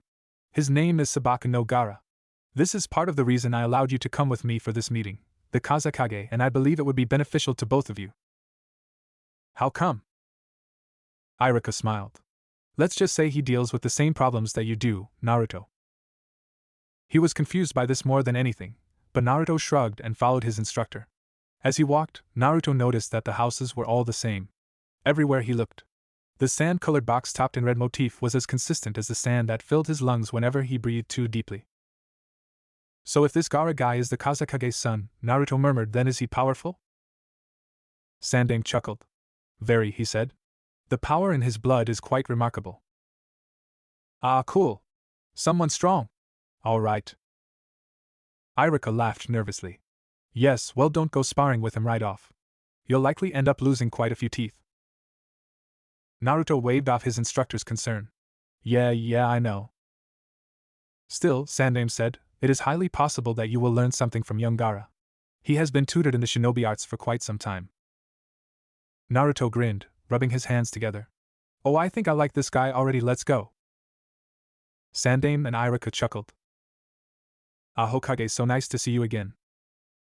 Something about the Kazekage's voice made Naruto think he wasn't telling the truth. He sounded irritated. He sounded as if he had no time for the Hokage and was incensed that he had dared encroach on his territory to waste his time. Kazekage, Sandaime replied, crossing his arms and smiling pleasantly. You're looking well. Naruto didn't think he looked all that well. The Kazekage was thin, his face haggard and gaunt, his black eyes were dark and angry. His hair was wiry and unkempt, black like his eyes. To Naruto, it looked as if he hadn't slept in months. So are you, the Kazekage murmured in his soft, raspy, angry voice. He sat down behind his desk and gestured. Sit, let us conduct business immediately. We've much to do and little time to do it. Yes, Sandaime said, sitting down. Well, now before we do that, you do remember our arrangement, do you not? Where is your youngest? The Kazekage glanced at Naruto, his eyes betraying no emotion. Oh, yes, and well, Gaara is not here at the moment. Yashimaru, his caretaker, tells me he left some time ago. Irika, Sandaime said without turning, take Naruto and search out young Gaara, would you? I think he will be rather easy to find. Doubtlessly, the Kazekage muttered. Irika nodded and turned on his heel. Come on, Naruto. Let's go. As he turned to follow his instructor, Naruto thought he understood now what Irika had meant. The Kazekage had seemed particularly disdainful of his son. Naruto wondered why. Yeah, let's find him, Naruto said, eyes gleaming with determination. Now. Irika smiled. Yes. He sat on the swing, holding Sabaku in his arms, pushing himself with his toes. He watched the others playing kickball in the street. It looked like it might be fun. The others were laughing. He thought it seemed an easy enough game. They seemed to be making up their own rules during play, calling out fouls and goals with no semblance of coherency. It was as if the rules of the game were inconsequential, and the point was just to kick the ball and laugh. The score wasn't important, only the fun. Sabaku no Gaara couldn't think of a time he'd ever had fun. He wasn't even sure what fun was, exactly, only that other people had it, and it was a good thing. Gaara wished he could have fun like the others. But he couldn't. They wouldn't allow him to play with them, even when he asked nicely like Yashimaru had taught him. They all stared at him with wide, frightened eyes, and never responded to his question, even if he asked again. He didn't understand why did they all run. What had he done? Yashimaru had told him they were just ignorant, but why did they hate him? Was he ugly? He had heard that people hated ugliness, perhaps he was ugly. He stared down at his hands. He did not think they were ugly hands, but maybe they were. How would he know? He only knew what his tutors taught him, they did not teach him what ugliness was. He continued to watch the game. One of them made a kick toward what Gaara thought was the goal. The kick, however, had been some sort of trick maneuver, because it flew upward at an arc perpendicular to the high wall behind the goal. The ball eventually landed atop the wall, effectively out of reach. The children all groaned. Oh no! How are we going to get it now? It's too smooth to climb up. We don't know that wall climbing jutsu yet. Somebody, get someone to help us get the ball. Gaara looked up at the ball. The wall was far too high for any of the children to reach, but they weren't special. Gaara smiled. He could finally show them. He could help. He got off the swing and set Sabaku onto it. He stepped forward, eyes on the ball, and thought hard about what he wanted. He wanted the ball. He wanted the ball in his hands. The sand began to move. He felt it, like extensions of his body, as it shifted toward him. He closed his eyes, focusing his mind on the object of his desire. The sand began to float about his body. He opened his eyes again and lifted his arm, reaching for the ball. The sand responded to his movement, moving with the sinuousness of a flying serpent through the air. The children watched the sand as it floated over their heads, eyes wide as it lifted the ball and carried it back to Gaara's waiting hands. The sand dissolved and fell back to the ground, its work complete. Gaara gazed, fascinated, at the round toy. He looked up at the children, who were now staring at him. Their eyes alternated between him and their ball, fists clenching and unclenching as they wondered what to do. Gaara held the ball out, attempting a smile to show them he wouldn't hurt them. Here. It's. Look, Naruto. Over there. That's him. Naruto followed Iruka's finger and saw a small, red-haired boy holding a rubber ball. He was standing before a large group of other children. From where he stood, Naruto could barely make out the boy say, "Here." He held out the ball. Naruto raised an eyebrow. He seems nice. It's Gaara, one boy cried. Sabaku no Gaara, another gasped. The boy's eyes widened, trembling as the other children turned and started running away. The ball fell from the boy's nerveless fingers. Wait! Don't leave me alone! Naruto gasped as sand began gathering around the boy's feet. As he cried out for the other children to come back, the sand shot out toward them and caught one of the girl's ankles. The boy's eyes were wide, his entire body shook with fear. He looked 2 seconds away from snapping. Naruto blinked several times as his hand reached up to cover his mouth. Naruto jumped as he saw a tall, blonde-haired man jet past him, running for the boy. Without thinking, Naruto followed him, eyes wide as he watched the boy's face. Sabaku no Gaara's expression was one Naruto recognized. He had seen it in the mirror far too many times. This red-haired boy's bright green eyes, they were Naruto's eyes. This boy he knew. Somehow Naruto could feel it. Gaara knew. The blonde-haired man jumped in front of the girl just as the sand snapped her ankle. Arms crossed over his face, the man gasped for breath as blood flowed from a gash made from the force of the sand. Gaara-sama! Please calm down! Naruto watched, heart pounding, as the girl limped away, screaming. That scream, it made Naruto's chest ache. He closed his eyes, fists clenched, breathing deeply through his nose. He knew what this was about. The children had run from Gaara as so many of Naruto's own peers had run, from ignorant terror. It was more often that the children of Konoha simply ignored him, but every once in a while he would come across someone whose parents had called him a monster, and they would run from him. That scream would leave their lips. That same scream. Naruto turned to look at the boy. Yashimaru Gaara whimpered, tears falling down his face. Iruka was there. What happened? They all ran again, Gaara said in a voice barely higher than a whisper. They always run, always. Gaara-sama, the man called Yashimaru murmured. Gaara lowered his head into his hands as he began to shake. He's like me, Naruto whispered. Iruka glanced at him. Naruto?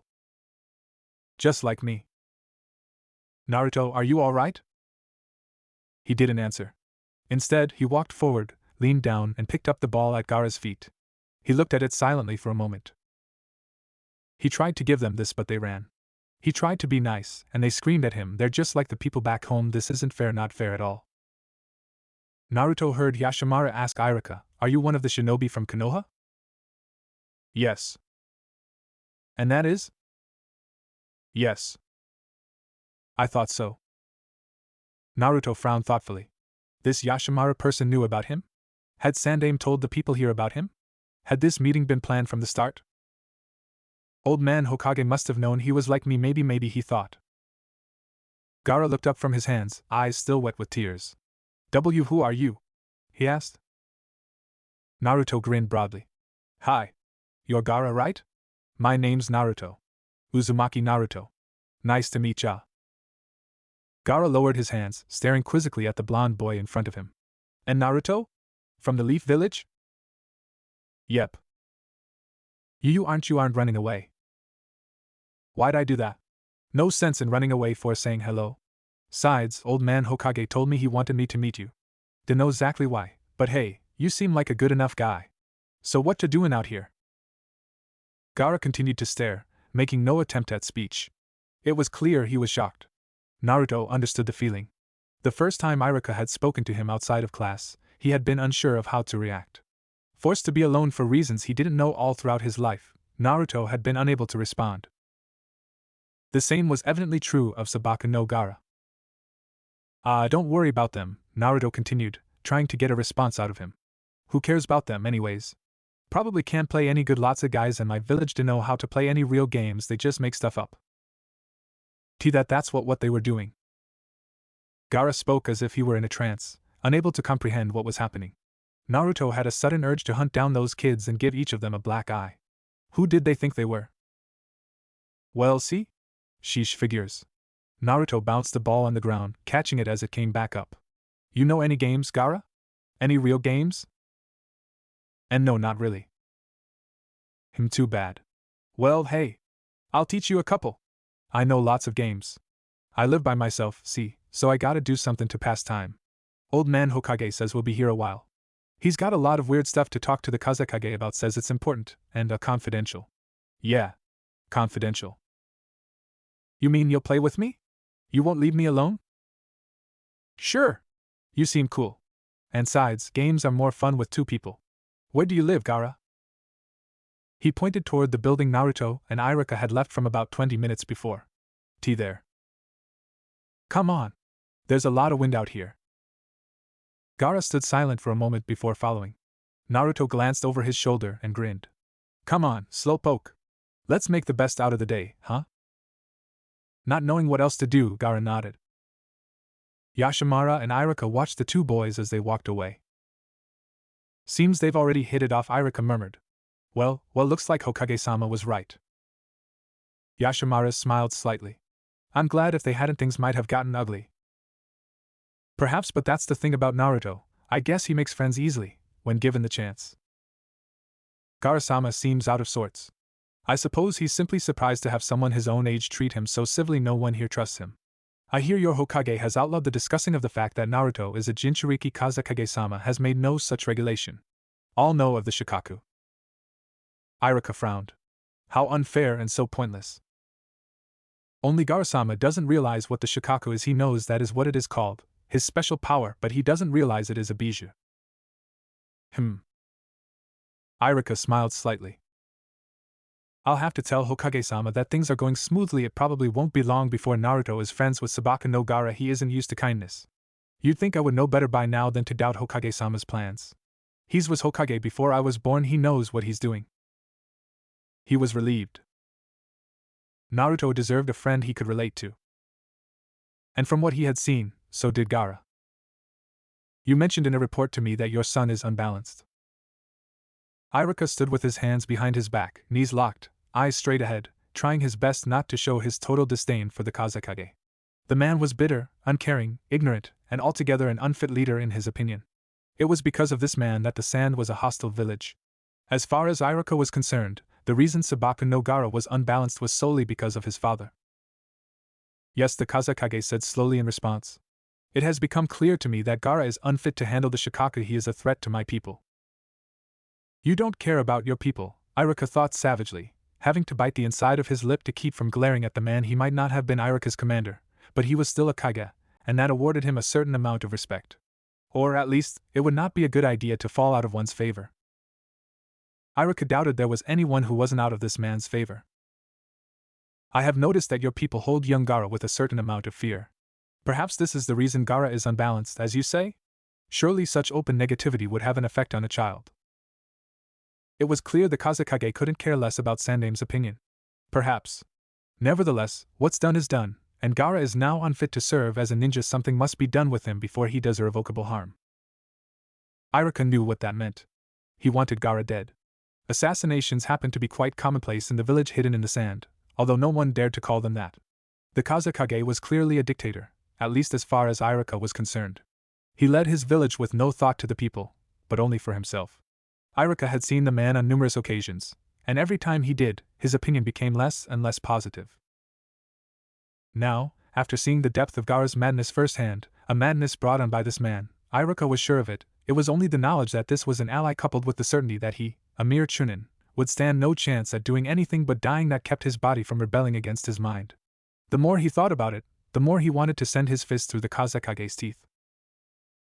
He turned, about to leave despite the fact that Sandaime had requested his presence, when he saw the blonde-haired man, Yashimaru, stride inside. "Kazekage-sama," he said as he approached the desk, bowing deeply. "What is it, Yashimara? This is a private meeting." "I know, Kazekage-sama, and I hope that you will forgive my rudeness, but I have just witnessed something that I thought you would like to hear about." The Kazekage raised an eyebrow. "What?" "It's Gaara-sama. I just went to his chambers to check on him. The Uzumaki child is with him." "Yes, and that is the only explanation possible for this development. I've never seen it before, and while it may be a common occurrence throughout the village for Gaara-sama, it is a phenomenon." Slight interest lit in the man's dark eyes. "A phenomenon?" "Yes, Kazekage-sama," he was laughing. The Kazekage's eyebrows rose. "What? Gaara? He's never laughed, not once. What happened?" Yashimara shrugged. "I don't know, Kazekage-sama. He and Naruto were sitting at Gaara-sama's writing desk laughing. Just laughing. He actually seemed to be enjoying himself. He seemed human." Irika closed his eyes. "He is human, you dolts just don't see it. What is the reason for this cursed prejudice? Do they honestly believe Jinchuriki are what, aliens? Animals?" Still, Irika's mood lightened almost instantly. Naruto had made him laugh, somehow. That was a good sign. He glanced down and saw Sandaime smiling. This was precisely what he had been hoping for. Sandaime murmured, raising an eyebrow. "It seems as though I was right, Kazekage, and you told me it was a pointless endeavor." The Kazekage glared at Sandaime, clearly annoyed. "Fine, Hokage, so it seems you were correct. Gaara seems to have taken a liking to this Uzumaki boy. It still means little." It was clear Sandaime didn't believe this. Irika didn't either. "Perhaps it means little, but perhaps it means a great deal. After all, records show that former Jinchuriki were quite violent, but it was hypothesized that this violence was born from their being outcasts alone, forced to fend for themselves. Perhaps having someone he can relate to will stop this tendency from arising in Gaara." "The tendency for violence has already begun, Hokage," the Kazekage said with a scowl. "And are you saying then that it cannot be reversed? Surely an intelligent man such as yourself cannot believe such a thing. Else why would we have prisons?" The Kazekage's scowl deepened. "Fine, Hokage. I'll give you the benefit of the doubt. Let it be known, however, that it is my opinion that nothing will keep Gaara from losing control of the Shikaku." Sandaime shrugged. "Very well. It is my opinion that yours is wrong. We can do naught but wait and see as of this point, can we?" The Kazekage grunted. "Yashimaru, keep an eye on them." "As you wish, Kazekage-sama," Yashimara said, bowing again. He turned toward the door, reached out for the knob, and stepped back when it opened. Irika watched as Yuhi Kurenai stepped into the room, leading a paler than usual Hyuga Hinata inside with a hand on her shoulder. "Hokage-sama," Kurenai said. "Hinata's hurt herself. I'd have found one of the others, but we were closest to here and the sand in the air is causing a problem. I can't clean out the wound, and I have no medical supplies with me." Sandaime raised an eyebrow. "Nothing at all?" "No.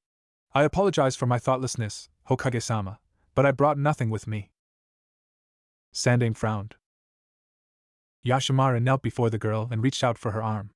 "Let me see the wound, young one," he said, and Hinata removed her hand from the bleeding, dirty gash on her other arm. This sand will have to be cleaned out immediately. I've some supplies in Gaara-sama's room. What is your name, young one?" Hinata licked her lips nervously. "H. Hinata." "Come with me, Hinata. We'll get that cut fixed up." "Irika," Sandaime said. "Go with them, would you?" Irika nodded. "Fine." He bowed and left, giving Kurenai a slight nod as he followed Yashimaru and Hinata out into the hall. Yashimaru glanced at Irika with a faint smile. "So how bad is it?" Irika asked, frowning worriedly at Hinata, who was wincing as she held her arm again. It's quite dirty, and will easily become infected if left unchecked. However, removing the sand will be a simple matter. There is no need to worry. How will you do it? Yashimaru chuckled. I won't. Not only would conventional methods of cleaning flesh wounds, such as those I know, be quite painful for a child as frail as this girl, but it will not be all that efficient considering just how much sand has been allowed to enter it. If I were to trust my own ability, there would be no guaranteeing that infection will be prevented. So what will you do? Gaara-sama. Pardon? He can extract the sand. I've taught him how, and I can say with confidence that he is quite good at it. If we allow Gaara-sama to do the cleaning, the chances of infection will be small enough to be disregarded. Really? Yes. Iruka frowned. Well, it's worth a shot. You're certain he can do it? Of course. Iruka nodded and turned his attention to Hinata. That looks like quite the cut, Hinata. What happened? Pale gray eyes turned up to look at him. I was just walking with Kurenai-sensei, and then I tripped. On a rock I cut my arm on another rock. Well, we'll get it fixed right up. I'm surprised at Kurenai, she should have had first aid with her, she's usually so diligent about details like that. It's a shame we don't have any mednines with us, nobody with even an inkling of knowledge on medical jutsus is available. You've no one here, Yashimaru? No, the blonde man said. Medical jutsus are very, very difficult. The only one I can think of would never assist an outsider. Don't fret though, Iruka? Iruka nodded. Yes. Don't fret, Iruka. Gaara-sama will do well. Gaara had no idea what a card castle was, but Naruto said he spent a lot of time building them, so he had gone along with it. The idea was surprisingly simple. Take small, rectangular slips of plastic-coated paper. Naruto had snorted laughter when Gaara had asked what cards were until he'd realized it was a serious question, and used them to build something. Naruto's chosen structure was a pyramid, and that was what he taught Gaara. You take 2 of them, Naruto had said, and set them up like this. He set the 2 cards on Gaara's desk, leaning them against each other so that they made an inverted V. Now you take 2 more and set them up right next to the other ones. He did so, making an M. Then you just keep making them like that. After you built up the first level, you take more cards and make a roof. He placed cards horizontally over the small triangular shapes which reminded Gaara of sharp teeth, then started the process over on top. Gaara watched for a while, then his gaze eventually moved to the other boy's face. Naruto had an expression of intense concentration on his face, an expression Gaara had seen on other children before when they played outside. Gaara wondered if that expression meant the activity was fun. Naruto made the second level of his pyramid, and had just started on the third when the entire thing collapsed. Naruto froze, a card in each hand, staring at the pile of cards as if they had insulted him. Stupid cards, stay. You're supposed to stay. He turned his embarrassed face to Gaara. Well, that ain't supposed to happen, but it does a lot. One time I made on that was almost as tall as I was, for it fell down, it sucked. They just went poof. He blew on the cards and laughed when they flew all about his head. Hey Gaara, check it out. I'm a giant. He swept his arm across the desk and sent the cards flying onto the floor. Gyark. This village has been cast to the wind. Fear me, for I am Naruto the Great. Naruto burst into a fit of laughter. Gaara stared wonderingly at the blonde for a while, then looked at the cards. He scratched his cheek, a thoughtful expression on his face, and lifted his hand in front of him. He summoned sand, formed it into the shape of a gauntlet fist, and positioned the fist above the fallen cards. Quake in fear, yon infidels, for ye are cast down beneath the iron fist of the earth god. The fist fell onto the cards. Naruto howled, falling off his chair and rolling on the floor. That was great. Awesome, Gaara, full on awesome. It was in a book Yashimaru gave to me. Naruto continued to laugh hysterically, and as he watched, Gaara felt a strange feeling overtake him. He had never before felt the urge to laugh, as he had never seen or heard anything humorous. He was as reclusive as any person could ever be, and so didn't understand what was happening. Thinking back on what he had seen, the absurdity of what he himself had done, the complete and total absence of logical necessity in it, and seeing Naruto rolling on the floor like he was, Sabaku no Gaara laughed for the first time in his life. He'd never known, and never would have imagined, a feeling so good as this. Gaara had made 3 levels on a card pyramid of his own, and was partway through the 4th when his door opened and Yashimaru came in. Naruto spun around on the stool he'd been sitting on and waved. Hey, Iruka-sensei. What ya doin' here? Gaara turned and saw the man with the scar across his nose he'd seen earlier in the day. Gaara and Naruto both noticed the girl at the same time. Hiya, Hinata, Naruto said amiably, grinning. What's up? Hi Naruto-kun, the girl said in a slight voice that Gaara could barely hear. Yashimaru strode across the room toward the closet. As he opened it and began rummaging through the things inside, he said, Gaara-sama, do you remember what I taught you about cleaning wounds? Gaara nodded. Yes, Yashimaru. Good, because this girl here needs a gash cleaned out. Yashimaru stood up and placed a small first aid kit on the desk. Your ability will make this much easier. Gaara nodded again.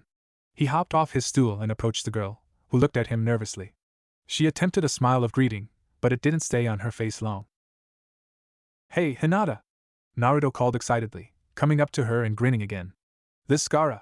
He's really cool. Gaara, this Hinata. She's in my class. Hello, Gaara said, attempting a smile of his own. Hi, Hinata replied, clearly flustered but not wanting to be rude. Is this going to hurt? Gaara shrugged. I don't know. Don't worry, Yashimaru said. He's practiced this technique on me and it's mostly painless. You'll be able to handle it. Hinata glanced back at the man called Iruka, then at Naruto, then back to Gaara. She showed him the gash on her arm, sand-covered and had seeped into the cut, and Gaara knew from his studying that it would become infected soon if something wasn't done. He held out a hand just above the cut and reached out to the sand. All eyes were on him as he worked, but he didn't notice. He was focused on the sand. He could feel it, deep in the girl's arm, as it slowly began to rise. His senses were always heightened when he concentrated like this, and though the wound wasn't bleeding much, the coppery smell of blood filled his nose and almost made him gag. It was almost too much. He hated the smell of blood. In the span of a minute the sand was gone. Every bit of it had been extracted and now coated Gaara's hand. He looked at Hinata and attempted another smile. It's clean. Hinata stared at her arm for a long moment before turning her eyes back to him. It barely hurt at all. Thank you? The slight smile on Gaara's face widened the smallest bit. You're welcome, Hinata. Good work, Gaara-sama, Yashimaru said. Now come here, Hinata, so we can finish things up. Hinata walked over to the desk and sat on the stool where Gaara had been. She looked at Gaara's pyramid and was careful not to bump it as she held out her arm to Yashimaru. He finished cleaning the cut with items from the first aid kit, wiped it clear with a small cloth, then wrapped it tightly with a bandage. His work finished, Yashimaru grinned. There we have it. You'll be fine now. That was impressive. Gaara turned and saw that Iruka was looking at him. Huh. Your technique, Gaara-san. It was most impressive. Quite useful. Iruka was smiling. Yeah, that was cool. Naruto agreed, slapping Gaara on the shoulder. I wish I could do that. None of that peroxide crap or nothing. Gaara didn't realize that the small smile on his face had spread into a full grin. He had never been praised before, except by Yashimaru. It was nearly too much for his mind to process.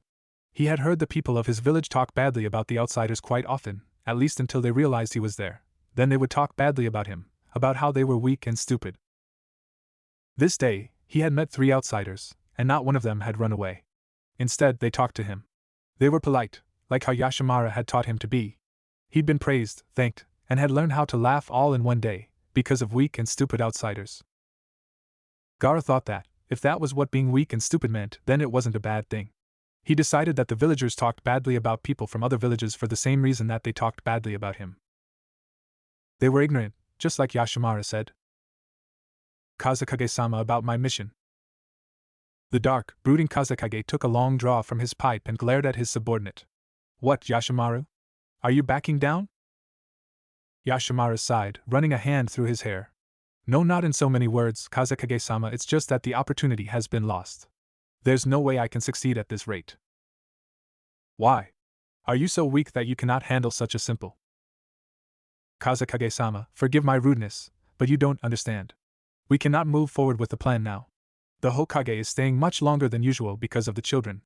He'll be here for at least another week. More importantly, Gaara has obviously taken a liking to this Uzumaki boy. If I were to try killing him now, that boy would suspect something. Not only that, but the boy's instructor, Iruka, he doesn't hold you in high regard, Kazekage-sama. He may suspect your hand.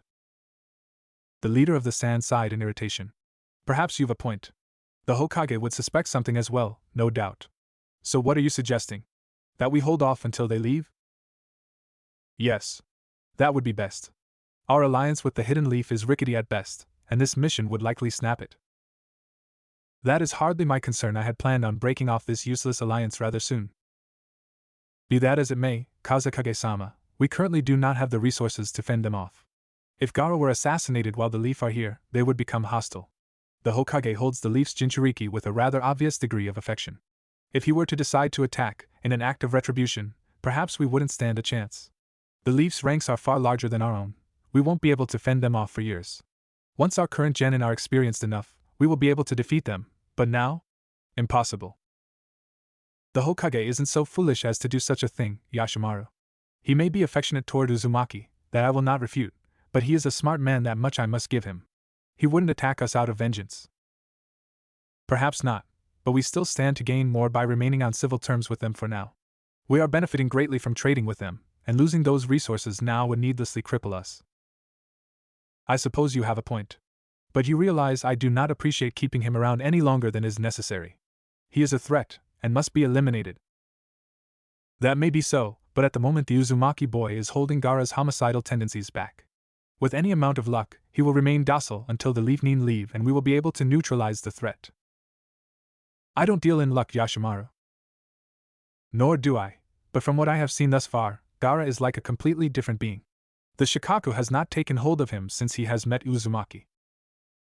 Which amounts to 5 hours. Hardly a noteworthy span of docility. True, quite true. But it's still a good sign.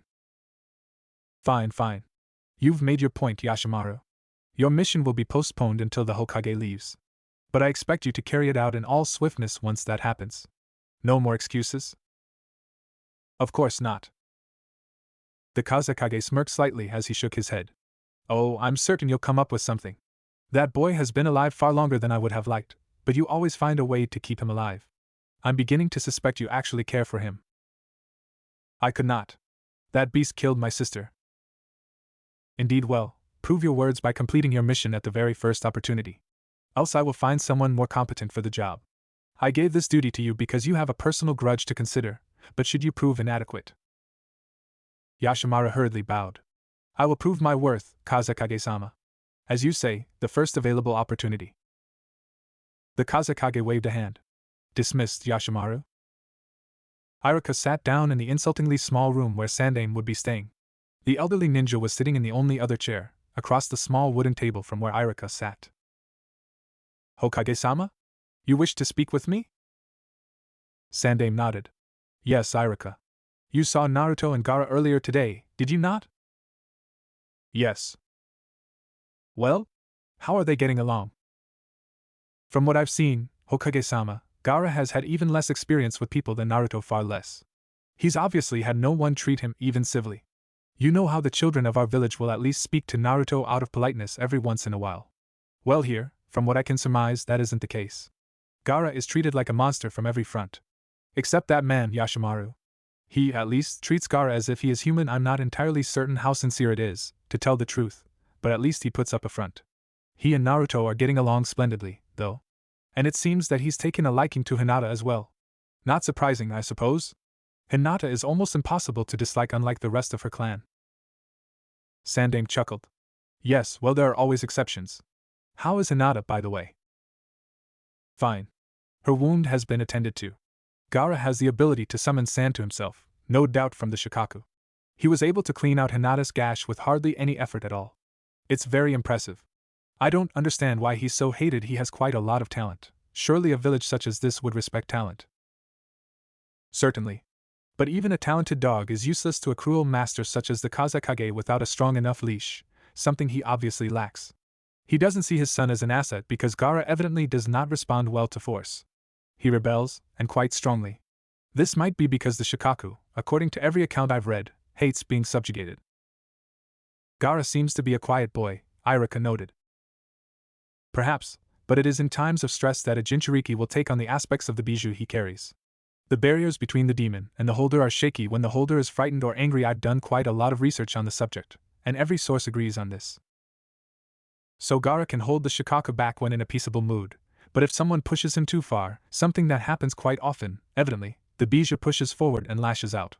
Because of this, he's considered a threat. Sandaime nodded. Naruto would doubtlessly have ended up the same way if our people were as openly hostile as the folk here. Iruka frowned. Naruto? I can't see him lashing out at anyone from our village. Nor can I, but remember that the Kyuubi is the strongest of the 9. It's as proud as any creature can be. Given a chance, I'm certain it would love to extract vengeance. So why has it not? Our people aren't as hostile, but they still are. I don't know who sealed the Shikaka within Gaara, but I'm inclined to believe that the seal itself is probably much weaker than the fourth's. Yondaime certainly was a prodigy, Iruka murmured. You're probably right. Only a handful of ninja in history could rival him. I've seen the seal. It's very complex. Indeed. Sandaime stood up and began to pace. But you say Gaara and Naruto are getting along, that is certainly a good sign. And if you're right about Hinata, it is even better. This is what you were hoping for, right? Iruka asked, raising an eyebrow. So what now? Things are going as planned, but what happens next? Sandaime chuckled. I have an idea, but I'd like to wait a bit before saying anything. It will either be exceedingly easy or nearly impossible given that we are dealing with the Kazekage. I'm inclined to think it will be the latter. Just keep an eye on them for now. Make sure things continue as they are. And watch that Yashimara, he works directly for the Kazekage, there's no telling with him. I don't like to speak ill of allies, but this alliance is hanging by a thread. The Kazekage is not a trustworthy man. I've known that for quite some time, Hokage-sama, Iruka said. I've never trusted him. Personally, I can't bring myself to do it. He just isn't a fit leader. Yes, well, perhaps not, but he is the Sans leader. So watch what you say, and how you act. We don't need to get any more alienated from him by showing hostility. As much as I understand your thoughts on him, it will be necessary to be careful around him. Of course, Iruka said, nodding. I understand, Hokage-sama. Don't worry. Sandaime nodded as well. Good. That is all for now, Iruka. Update me on the situation if anything important happens. You are dismissed, Iruka. Iruka bowed and turned on his heel. Thank you, Hokage-sama. It was dark outside, and Naruto had given up on making a card pyramid. Each time he got even reasonably far, it fell, and so he had decided to simply watch Gaara. The red-haired boy had an extremely steady hand, one that had allowed him to make a pyramid that was by this point at least 2 heads taller than himself. He had started using sand to boost himself up so that he could reach the top. The base was huge, spanning the entire width of the desk, and it amazed Naruto that his new friend had learned so quickly. Hinata was sitting on the floor, watching as the pyramid continued to grow. She looked at Naruto with an amazed expression on her face. It looks so pretty, she said, and Naruto had to agree. It was impressive, and the multitude of diamond shapes that could be seen within the construction were mesmerizing. Naruto was more interested by the sand Gaara was sitting on, though. It seemed as solid as rock, but when he had tried touching it, it caved under his fingers and set itself back into position when he moved his hand back. He probably manipulates the sand with his chakra, Hinata murmured softly, as if she was talking more to herself than to Naruto, when he did this. But he's our age, how could he have such precise control already? Naruto looked up at Gaara. He waited until the boy's hands were clear of the pyramid after setting another 2 cards onto it before asking, Hey Gaara, how do you do all this stuff with sand? Is it ninjutsu or something? Gaara looked down and frowned thoughtfully. I don't know. I just do it. Yashimara says it's my special power, but I don't know how it works. It's like moving my arms. I just think, and the sand moves. Naruto's eyebrows rose and he looked back at Hinata, who shrugged. I don't know how that's possible, Hinata said. Maybe a bloodline limit? One that's awakened at birth? There are bloodline limits that read like that? Naruto asked. Yes, they're rare though. Usually it takes time or training. But there are some that exist in a newborn, and grow with the user. I guess that could be what's going on here. A technique like this could definitely explain why Gaara-san's father is Kazekage. Father can't do it, Gaara said, looking at Hinata with his strangely intense light green eyes. Only I can. Yashimara says only 2 people have had this special power before, and they weren't part of my family. Really? But how could that be? Gaara shrugged, turning back to his pyramid. I've tried to find out, he said in a soft voice, but all that I know is that people call my power Shikaku. I don't know what it means, or why it's called that. Shikaku, Hinata whispered. That's familiar, but I don't know where I've heard it before, Naruto-kun. Do you know? Uh, no clue. Sounds cool though. Shikaka he. Awesome. Naruto wondered if Gaara's special power, this Shikaku, was the reason why everyone in his village seemed to hate him. Were they all jealous of it? Naruto had to admit he was. He had wondered from the beginning if such a technique could be learned, but if Hinata was right, and it was some sort of bloodline limit, then it couldn't. Was that why? No, they were scared of it. They hated Gaara because they feared him. Naruto had heard from Iruka that everybody he had talked to thus far, save for Yashimaru, had refused to talk to him once he'd mentioned Gaara's name. They'd all been scared or angry, or a combination of both. The people who were scared were usually younger folk, while the angry ones were older. That made sense. It was the same for Naruto. People his own age were more likely to be frightened of him than adults. The adults were the ones who spit at him and called him useless and disgraceful. The more Naruto learned about Sabaka no Gaara, the madder he got at the village hidden in the sand. Thinking of it now, a frown stretched on his face and his eyes narrowed. Naruto-kun? He looked over at Hinata. Huh? What? Sorry, I was thinking about something. The young Hyuga looked worried. What? You looked upset. Huh? I did. Oh, nothing. Nothing. I'm just tired, I guess. It's kinda late. He looked up at Gaara again. And somebody's better than me at this even though he just learned how. That's not fair, Gaara. I've been making these for years.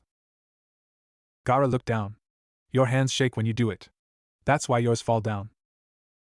Naruto raised an eyebrow. Well, sure. I know that. But I can't stop them from shaking. And I don't get how yours don't shake. It just ain't fair. You shouldn't be so much better than me. A smile grew on Gaara's face. Naruto gave up and smiled as well. Fine, be better than me. I'll find something that'll stump you, though. You just wait. I got lots of stuff with me.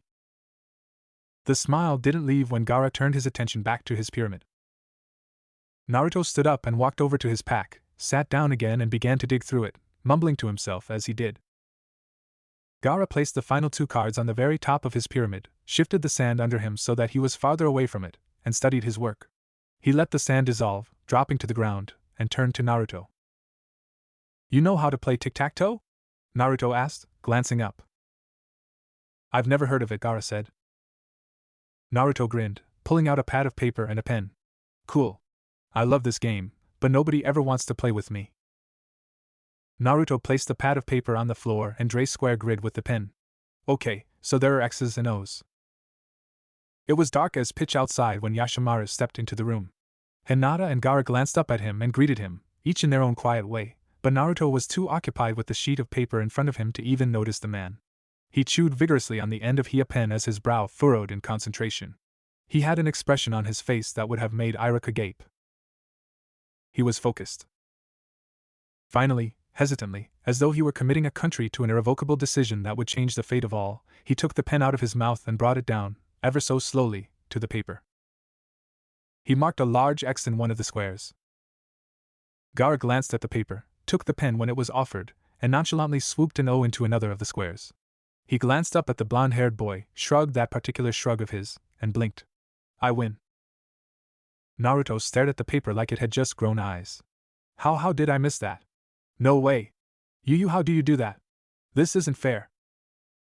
Gaara looked at him, his bright green eyes staring with complete neutrality. It was a creepy expression, one that made Naruto somewhat nervous, but one that he understood. Gaara was probably still in a daze. Naruto still couldn't recall his first conversation with his instructor, even though it had only been 4 weeks previous. Naruto had tried to strike up idle chit-chat with his peers so many times that he'd long since forgotten the number, and a few of those peers had talked with him for a while. But there was something special about having someone else initiate the conversation. When Iruka had done that, 4 weeks ago, it had shocked young Naruto to his core. And he still had a hard time believing it. Now, he was the one initiating the conversation again, for someone like him, and he thought that he now understood what he himself must have looked like to Iruka. Naruto wasn't one to conduct such deep thoughts. He preferred action to contemplation, and so it was rare that he found himself so philosophical, if that was the right word. But now he was. Sheesh, no fair, Hinata, you wanna play? But she didn't answer. Hinata was sitting with her legs crossed, arms flat against her sides, leaning slightly forward fast asleep. Oh. I guess it's kinda late. Yashimaru, Gaara said, looking up at the young Sannin. Naruto is teaching me a game. Is that so? Yashimaru murmured, glancing over his shoulder at the boy. It sounds like you're enjoying yourself, Gaara-sama. Gaara smiled his small smile and nodded. Yes, Yashimaru. Good. I'm glad to hear it. Naruto frowned, still studying the sheet of paper on the floor. Gaara's good at this, he beat me every time. He reached down and picked up the paper. No fair. No fair. He began waving it around for emphasis, glaring at Yashimaru as if it were his fault. Then, suddenly, he dropped the paper and hissed. Ow! Stupid paper! Examining his finger, Naruto saw a thin sliver of a cut. Grimacing, he popped the finger in his mouth. Dumb paper cut! He mumbled angrily. Yashimaru glanced over. Paper cut? Sorry, Naruto-san. Nothing I can do for that. I can make an ointment to ease the pain, but not until morning. I've no ingredients. Naruto waved dismissively with his other hand. I'm a ninja. I can handle a stupid paper cut. What's a paper cut? Gaara asked. Naruto raised an eyebrow, removing his finger from his mouth. You don't know what a paper cut is, Gaara? The boy shook his head. No. It's a cut from paper. But what causes it? Yashimaru chuckled quietly. Gaara-sama, not everyone has your talent. Most people's skin can be sliced open rather easily. Eh? Naruto asked. What? Gaara-sama's special power to control sand allows him to protect himself, Yashimaru explained. As a result, he has never been injured. It is a subconscious ability, as far as I can ascertain. In other words, it is automatic. Whenever Gaara-sama is in danger, the sand protects him. A shield, if you will. Naruto stared at the man. Whoa, he can do that too? Sheesh. Yashimaru chuckled. Yes, Gaara-sama is quite gifted. That is why he is being taught the way of the shinobi. Whoa, so he can't be wounded then. Awesome. It seemed like the more he learned about Sabaka no Gaara, the cooler he got. What a ninja! Wounds, Gaara murmured thoughtfully, as if tasting the word. He looked over at Naruto's hand, at Hinata's gauze-covered arm, at Yashimaru's bandaged wrist and forehead, from the sand he had jumped in front of to save the girl ball player whose ankle had been broken. Yashimaru, he said, looking up at his caretaker's face. Do wounds hurt? Yashimaru eyed his own wounds. Just a little. They will heal quickly, though. This didn't seem to help the situation any. If anything, Gaara looked even more confused. He frowned. What does pain feel like? I've never been hurt before. I was wondering how it felt. Yashimaru raised an eyebrow, put off by the odd question.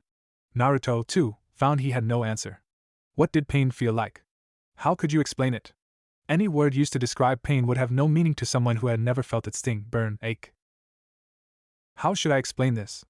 Yashimaru said contemplatively. It's unbearable. Like when a person is shot or cut, he becomes very ill at ease and he can't think normally. I can't explain it very well, but simply put, it's not a very good condition to be in. Oh, that worked, Naruto thought. Yashimaru was right, he couldn't explain it very well. But as much as the explanation didn't work, Naruto couldn't come up with anything better. Explaining pain to Gaara was like explaining color to a person born blind. In short, impossible. Unbearable, Gaara repeated. Then do you hate me, Yashimaru? The boy was looking at the bandages on his caretaker's body again. People hurt each other and get hurt during their lifetimes, Yashimaru said with a gentle smile. But it is difficult to hate another. Something was weird about the way Yashimaru had answered Gaara's question, but Naruto couldn't place it. Had Hinata, who was smarter and more observant, been awake, she likely would have caught on to the fact that Yashimaru hadn't actually answered the question at all. But Gaara smiled, his eyes brightening. Thanks, Yashimaru. I think I understand what hurting is, now. The smile left his face almost as quickly as it had appeared. Maybe I'm injured, too, just like everyone else. Gaara put a hand to his chest, over his heart, his expression one of sadness. I always hurt here. I'm not bleeding, but my chest really hurts here. Naruto felt a new flash of anger at this village's people. Yashimaru knelt down to Gaara's level, a solemn expression on his face. Reaching around his back, he pulled a thin knife from his belt. Looking down at his hand, he slowly slid the blade across one finger. Gaara gasped. Flesh wounds bleed, Yashimaru said, and they may seem painful. But as time goes by, the pain eventually disappears. And if you use medicine like I did with Hinata today, the wounds will heal even faster. He mirrored Gaara's action, placing a hand over his heart. But the tricky wounds are the ones in your heart. Those are difficult to heal. Gaara seemed confused. A wound of the heart? Yashamara nodded. A wound of the heart is different from a flesh wound. Unlike a flesh wound, there are no ointments to heal it, and there are times when they never heal. But there is one thing that can heal a wound of the heart. Yashamara glanced over at a picture sitting on Gaara's desk, behind his card pyramid. Naruto hadn't noticed it before. He figured the woman in the picture was related to Yashimaru in some way. She looked just like him. It is a troublesome medicine, and you can only receive it from another person. What? Gaara asked excitedly. How can I heal this? The thing that can heal a wound of the heart is love. Love? Gaara repeated. Yes. How can I get that? What should I do to get rid of this pain? Gaara-sama, you have already received it. Naruto had a feeling that this entire conversation was just one confusing sentence after another for Gaara. His face was a constant blank, and every time it seemed like he understood something, Yashamara said something else to bewilder him. I tried to explain this to you before, but I didn't really know how to say it then. Love is the spirit of devoting yourself to someone important and close to you, Yashamara continued. It is expressed by caring for and protecting that person. Just like my sister. He looked back at the picture. Naruto took a moment to feel proud of himself for guessing correctly. I believe that my sister always loved you. Gaara-sama, the Shikaku of the sand is a living soul that is usually used for combat purposes. Naruto raised an eyebrow. Living soul? What did that mean? But the sand automatically protects you because of love. I believe the will of your mother is inside the sand. My sister probably wanted to protect you, even after her death. So Yashimaru was Gaara's uncle. Naruto looked at the picture again. That woman was Gaara's mother. So that was why her picture was in Gaara's room. The only picture in Gaara's room. Yashimaru, Gaara said after a long silence, a slight smile returning to his face. Thanks back there for stopping me. My pleasure, Yashimaru replied with a smile of his own. You are a person who is important and close to me, Gaara-sama. Gaara's smile widened for a moment. Then he saw a drop of blood fall from Yashimaru's cut finger. He stepped forward, slowly, as if in a trance, and took hold of his caretaker's hand. Then, as Naruto had done with his paper cut, Gaara put the bleeding finger into his mouth. Yashimaru's eyebrows raised slightly, but he said nothing. Naruto was silent as well. When Gaara asked Yashimaru for ointment, Naruto hadn't known what the boy planned to do. Yashimaru had found some spare ointment in his own chambers, and had given it to Gaara in a paper bag. It was late, very late, but Gaara went outside. Naruto followed him, if only in order to find out what his new friend was planning to do. He was tired, but he still managed to keep up. Of course, Naruto had no idea where they were going, and when Gaara stopped at a house, the blonde boy frowned thoughtfully. He looked at Gaara, then followed him up onto the porch. Gaara knocked on the door several times. When it finally opened, the girl whose ankle had been broken stood there. Naruto understood now what the ointment was for, and he smiled. Hello, Gaara said with a slight smile. The girl's face was a mixture of fear and anger, but she said nothing. Her eyes were wide, and she was shaking. I'm sorry about before. It had hurt, right? Gaara offered the bag to her.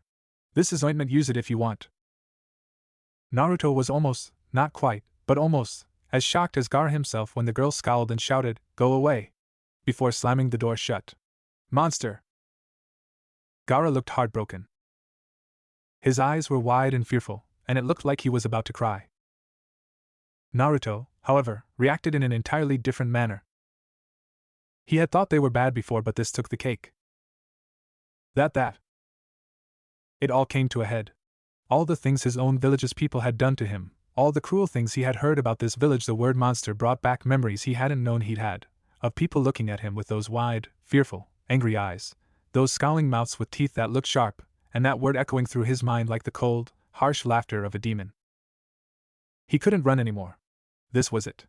Done. Over. No more.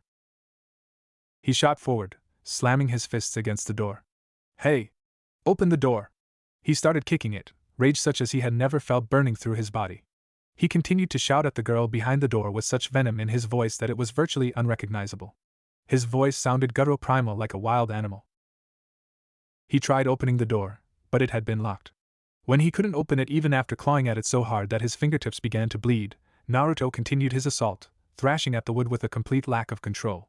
This was too much. This wasn't just hatred, this was as cold as the devil's heart. Open the door! Naruto screamed. It finally opened, and a man stood behind the girl, most likely her father. The splinter-ridden obstruction removed, Naruto slammed his white-knuckled fist into the girl's face, sending her reeling backward. You jerk! What the hell's wrong with you? He got no answer. The door slammed shut again. Naruto clenched his eyes shut, straining to calm himself. He didn't bother to knock on the door again, they wouldn't answer. He took deep breaths through his nose, trying to make himself stop shaking. When he finally managed to get a hold on himself, Naruto turned and looked at Gaara. The red-haired boy had dropped the bag of ointment, and was now staring at Naruto as if he had grown a third arm. Come on, Gaara. Let's go back. These guys were useless. Naruto started heading back toward the direction they had came, stuffing his hands, still balled into fists, into the pockets of his pants. Gaara walked with him. That was nice, Gaara. Really. They're just stupid. Really, really stupid. Just ignore them. They ain't worth it. People like that don't mean nothing, anyways. All you gotta think about is guys like Yashimaru. He's cool. Naruto grinned and slung an arm around Gaara's shoulders. You're a good guy, Gaara. Don't let dumb people like them say you aren't. They don't know nothing. They're the monsters, not you. Naruto kept talking all the way back, and he didn't notice the tears falling from Gaara's light green eyes. He also didn't notice the trembling smile on his lips. The next morning, Naruto woke up late. He was normally an early riser, but he'd stayed up too long. By the time he and Gaara had made it back from the harass the neighbors incident, it had been close to 1 in the morning. Naruto had tried to stay up until Gaara went to sleep, but couldn't, obviously, since Gaara never slept. He had made it to 3:30, then had fallen onto the floor. When he woke, he felt groggy. His head hurt from the sunlight shining in his eyes, his hands hurt from the stupid door, the wounds he had suffered were all but gone, but there was still a strong ache, and his back hurt from sleeping on the ground. He wanted nothing more than to curl up into a ball and go back to sleep, but he couldn't find a comfortable position. The night before, it had seemed the most comfortable bed ever, not anymore. He gave up and struggled to a sitting position. Yashimaru was in the room, writing on a notepad. Naruto-san, he said with a slight smile. Good. Your Hokage is waiting for you. Hinata-san has left already. Looking around, he saw that Hinata, indeed, wasn't in the room. Gaara was gone, too. He voiced his discovery. Gaara-sama is with his tutor. I suggest you hurry. Hinata-san has been gone to near an hour. An hour? Naruto cried, leaping to his feet. Oh crap! He shot out of the room, just knowing that he'd be in for it now. Old man Hokage had found out about what he had done and was going to tear him apart for it. Not only that, but now he was an hour late, and that was going to make everything 10 times worse. Oh crud, what's he gonna do? He thought feverishly as he ran full tilt through the halls. What's Iruka-sensei gonna make me do this time? Crap, crap, crap. He's gonna make me walk back home by myself or something. Or blindfolded. Or backwards. Or carrying something on my head. None of these ideas had actually passed through Iruka's mind, of course, but that really didn't matter. The more scenarios Naruto thought up, the more fun they sounded, and he would probably end up trying quite a few of them on his own. It was more than likely he would end up doing several at once, walking backwards on his hands with a blindfold over his eyes and a bowl of silverware balanced on his feet. This would only last for about 7 seconds, when he would bump into somebody and end up sprawled on the ground with cutlery all over the place. By the time Naruto stopped to take a breath, he had ceased being frightened by the punishment he was sure he would receive and was hoping for it. It was then that he realized he had no idea where he was supposed to go. It's been nearly 2 hours, Sandai murmured. Where is that boy? Iruka, who knew Naruto better than anyone else, chuckled. He's probably lost. Chances are he didn't bother asking where to meet us. Sandai sighed heavily and nodded. You're probably right. Go and find him, would you, Iruka? I'm not in a hurry, but 2 hours is ridiculous. And make sure he hasn't broken anything. Iruka nodded, bowed, and left the room. As he walked, he wondered about what he'd heard early that morning. Someone from the village had stormed into the Kazekage's chamber, interrupting his meeting with Sandai, yelling his head off about how the beast had showed up at his home and how one of the leaf brats had been with him. They had assaulted his daughter, he claimed, and was demanding retribution. The Kazekage had waved it off as a small concern, but had said he would look into it. When Gaara has brought in and asked about it, though, the red-haired boy had denied being anywhere in the village past nightfall. He had played tic-tac-toe, a new game of which he was fond, with Naruto and Hinata until they had fallen asleep. He had then settled down to read. Iruka had asked Yashimaru what had happened, and Gaara had told him a different story. Gaara had gone to the girl's house to give her ointment for the leg he had wounded, and Naruto had gone with him. The girl had refused the ointment, and had shut the door in his face, calling him a monster. Naruto had then, in a fit of anger, punched the girl in the face. Iruka had reported this to Sandaime. The elderly ninja had done something very odd, considering one of his people had, indeed, assaulted someone. He had laughed. All things considered, it's to be expected. Naruto himself has been called a monster for years. That word evidently struck a chord with him. Iruka was sure that was the case. It made perfect sense. So Gaara lied, probably to keep Naruto from getting in trouble. Yashimaru said he was crying but happy when they came back. He's probably never had anyone defend him before. Iruka smiled. He found himself proud of Naruto rather than upset. He'd seen the girl who'd been assaulted, and she looked like a belligerent type. As far as the young Chunin was concerned, she deserved it. Besides, it was just a black eye. A villager from a hidden village of such pride and power as the Sand should be able to handle a black eye. He laughed. So, they were the strongest of all the hidden villages until someone from another village decided to deck them. Then they went crying to the Kazekage for retaliation. For once, Iruka agreed with the man. It wasn't worth worrying over. Crap, crap, crap. Where the heck do I go? Iruka looked up and saw Naruto walking around, hands in his pockets, looking at each door he passed with an annoyed expression on his face. Ah, there you are, Iruka said, and Naruto jumped. Hokage-sama is waiting for you, Naruto, come on. We should hurry. Naruto heaved a sigh of relief and followed his instructor. You must have been up late, Iruka said, to have slept in so much. It's not like you. I tried to stay up till Gaara went to bed, but he never did. That's because Gaara doesn't sleep, Iruka said. Naruto raised an eyebrow. Huh. That's what I've heard anyway. It's some sort of ability he has, I guess. He never runs out of energy, or at least, never needs to sleep in order to regain it. Iruka knew what it was that kept Gaara awake, of course. He just couldn't tell Naruto about the demon. Sandaime had forbidden it, but he hadn't planned on doing it anyway. Geez! Naruto cried. He can do all that cool stuff with sand and he doesn't have to sleep. This is just crazy. Lucky. Naruto huffed and crossed his arms as he walked. Iruka chuckled. Everything about Gaara that made his village hate him, Naruto was jealous of. Everything that made Gaara a monster in the Sand's eyes made him a hero in Naruto's. And from what Iruka had seen, Gaara was a promising future ninja, not a threat. Unbalanced? Now there was irony. When a group of psychopaths calls you insane, does it really count? Iruka chuckled again. Ah, Naruto, there you are. Scratching his head, Naruto chuckled as he sat down.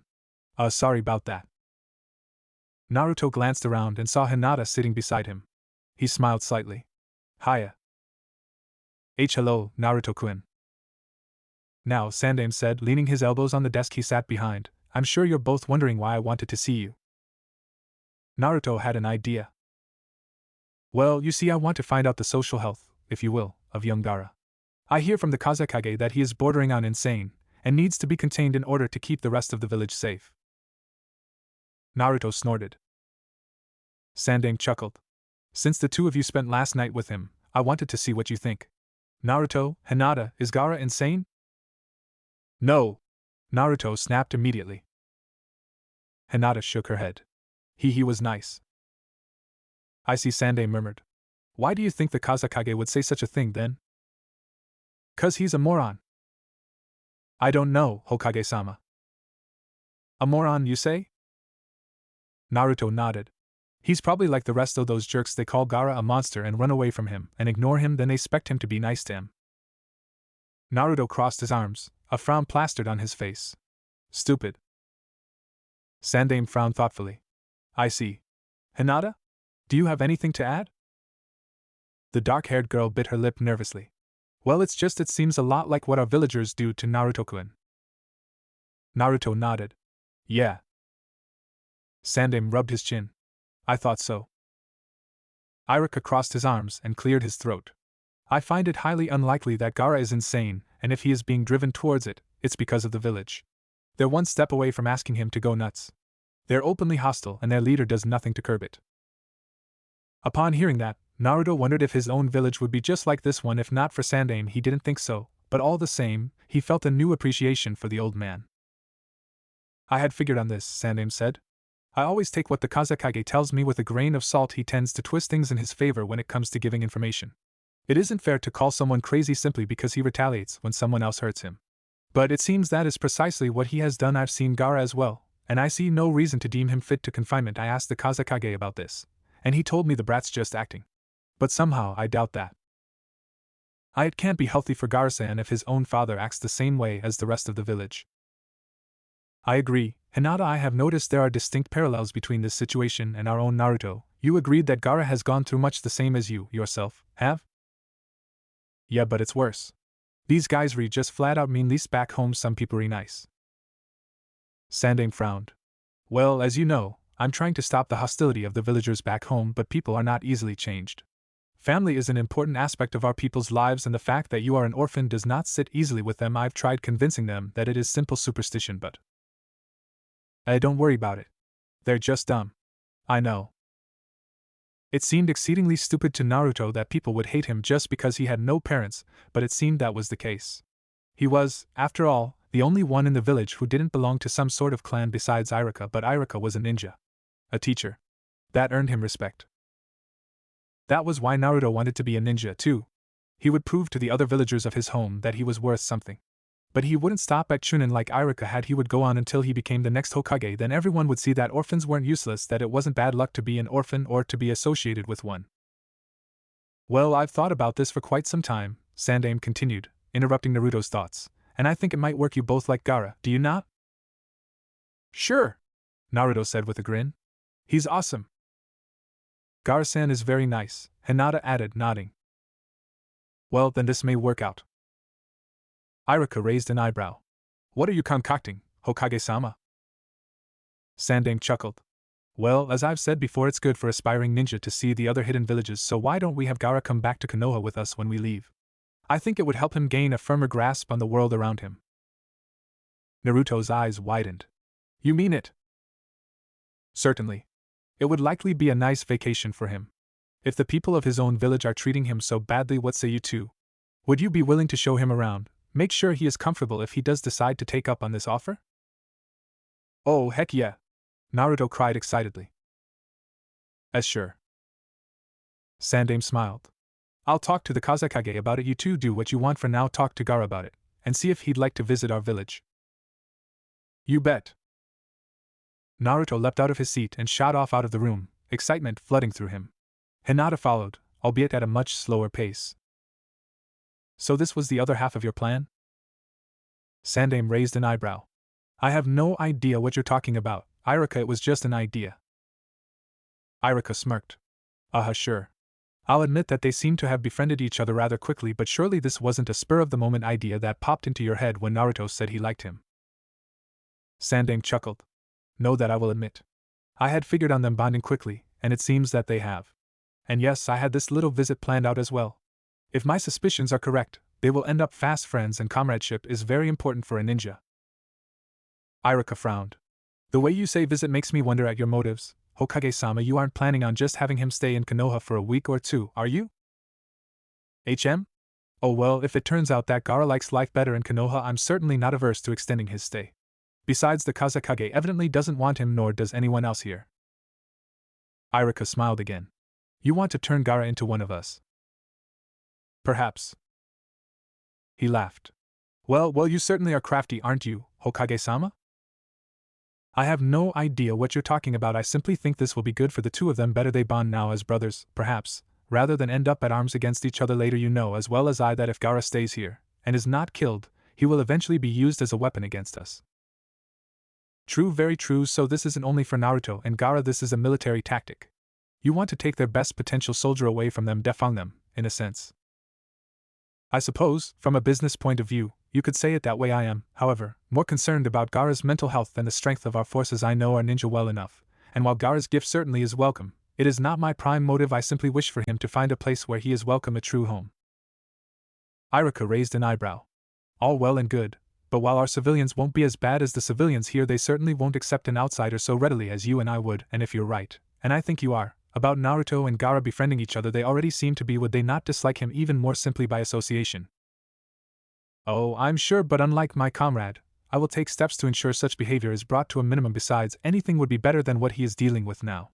And having someone like Naruto will help him adapt, and also Naruto will have someone to help him deal with his own troubles. It seems like a valid idea. Are you sure it will work out? They've only known each other for a day, after all. I'll have him stay in Konoha on the pretense of a temporary visit, and if it doesn't work out I will simply make it so, and send him back, but I don't think that will happen. You saw them, did you not? Iruka nodded. Yes. They seem to be getting along well. That's enough for now. I'm moving quickly because that is the only way I will get anything done. The Kazekage is a cunning man, and speed is the only weapon currently at my disposal. I see. Well, in that case, by all means. Naruto was certainly excited by the idea. He's usually an amiable person, but lately he's been walking on clouds. Then why stop at the clouds? Sandaime chuckled. Iruka grinned. Indeed. Sandaime took out his pipe and lit it. As he took a long draw, her looked out the only window at the village. Iruka followed his gaze, marveling at the way his leader's mind worked. He was one surprise after another. Had he had everything planned from the beginning? Had he wanted to bring Gaara to Konoha from the start? Iruka figured he had. If things work out the way Hokage-sama thinks, and they probably will, I think I've just found the third member of Naruto's squad. He what? Yes, the Kazekage murmured thoughtfully. The Hokage has proposed that Gaara leave with him to visit Konoha, he says. I know what he wants though. He has seen the way Gaara is treated here, and I've made no mistake of the fact that I have no use for him, so he wishes to take him. Yashimara frowned thoughtfully. I see. But we can't allow that, can we? He would be 10 times more dangerous to us in another village. He would lose what loyalty he has to us. The Kazekage shrugged. That is of little concern to me. Konoha is a weak village too wrapped in its own prosperity to garner even a halfway competent ninja. All they have is their numbers. True, those numbers have stayed my hand, but one more will do little to help them. As you yourself said, once our current students join the ranks, we will have the strength to overthrow them. So you intend to give Gaara to them, Kazekage-sama? Perhaps you see, the only way Gaara would be of any danger to us would be if he were to harness the power of the Shikaku effectively, something he will never accomplish on his own. Leave me and have no idea what sort of strength the priest of the desert has. They will be unable to teach him. He will be weak. Yes, but if it's so easy to weaken him, why did we not rid ourselves of him this way from the beginning? I had hoped to kill him here because we would be able to extract the Shikaku from him and make the attempt again immediately afterward, but the way things are escalating, I don't know if that will occur so simply. As I said, Konoha is a peaceful village. Gaara will, as the Hokage thinks, be more docile there. There is far less chance of the Shikaku gaining control of him there than here. If we do this, it will end up benefiting us far more than Konoha. When we launch our attack, we will be able to rid ourselves of him. For now I'll let the Hokage take him and weaken him. So you will do this? The Kazekage nodded. However, I will not cede to the Hokage so easily. This may be a benefit, but I am a businessman, after all. I do not give charity. If Konoha wants Gaara, they'll have to pay. And they'll have to pay handsomely. Yashimara chuckled. Is that right? Well, Kazekage-sama, and here I thought you were being generous. Me? Hardly, Yashimara. I am intelligent. Perhaps the Hokage thinks he's pulled a fast one on me, but he has no idea just who he is dealing with. I did not become Kazekage by being generous. So what are you going to ask for in return for him? The Kazekage smirked evilly. The Hokage's students are mostly fools, especially the Kyuubi's vessel. Quite a shame. Uzumaki Naruto is a bumbling fool, and no amount of conditioning will make him useful. Regardless of the demon within him, he is far too loyal to Konoha, and no doubt the Hokage would fight tooth and nail to keep him, but there is one child that has great potential. I intend to unlock. Konoha wants one of mine. Fine, I will take one of theirs. A sound plan, Kazekage-sama. Sound indeed.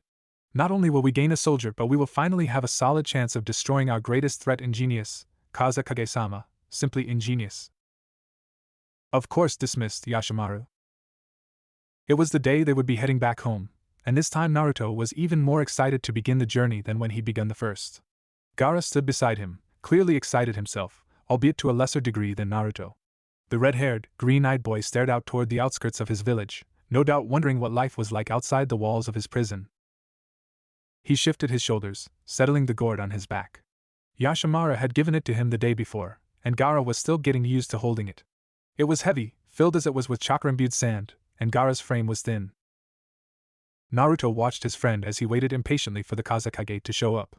The man had said he'd had one last order of business to conduct with Sandaime before he left, and so far he hadn't shown up. Naruto was anxious to get home in order to show Gaara around, and even though he'd only been waiting for 15 minutes or so, it felt like an eternity. "What is your village like, Naruto?" Gaara murmured in his soft, contemplative voice. "Eh?" Naruto turned to face Gaara and raised an eyebrow. "What's it like?" "Oh well, it's green. Real green. Trees every place, you know? And lots of buildings, like here, but a little more different looking."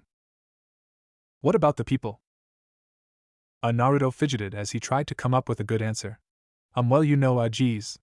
Well, they aren't as mean as the people here, I'll tell you that much. They're nicer. Polite. But some of them are the same as here, too. But you'll like it, Gaara, trust me." Gaara seemed skeptical, but he smiled that slight smile he had and nodded. "Okay. I will." Naruto turned toward the village again, and grinned when he saw Yashimaru and the Kazekage approaching. Finally! Yashimaru honestly wasn't sure why he'd given Gaara the gourd. It was for defensive purposes, after all, and while he put up a pretense of caring for his nephew, he honestly couldn't care less, so why? He didn't know.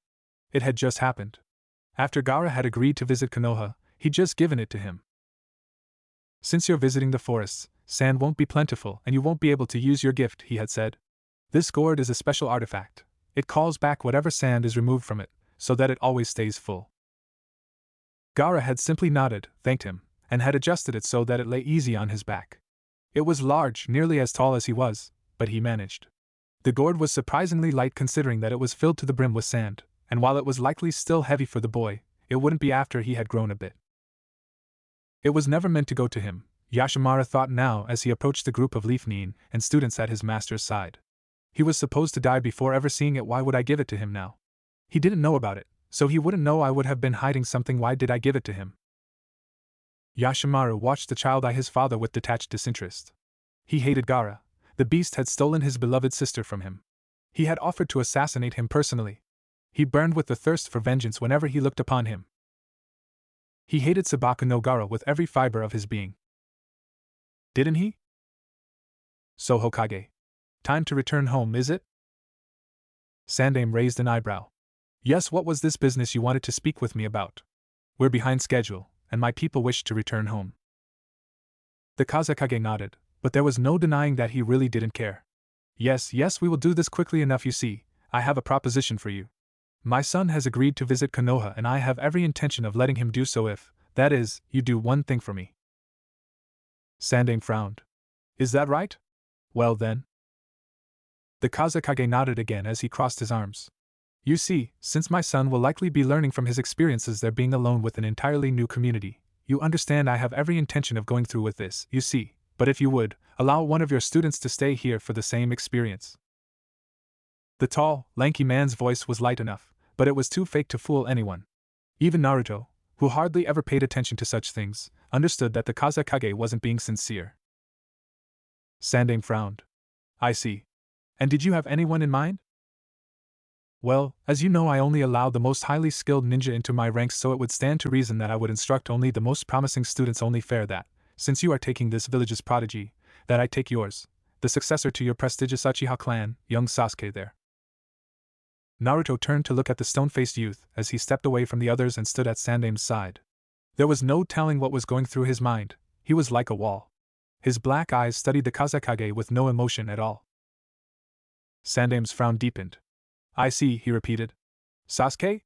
Are you willing to do this? Would you mind staying in this village for a while?" Sasuke raised an eyebrow at his leader. "First off, it isn't a while. Let's drop the joke, huh? This is a permanent change. If I stay here, it's for good. The same with Gaara."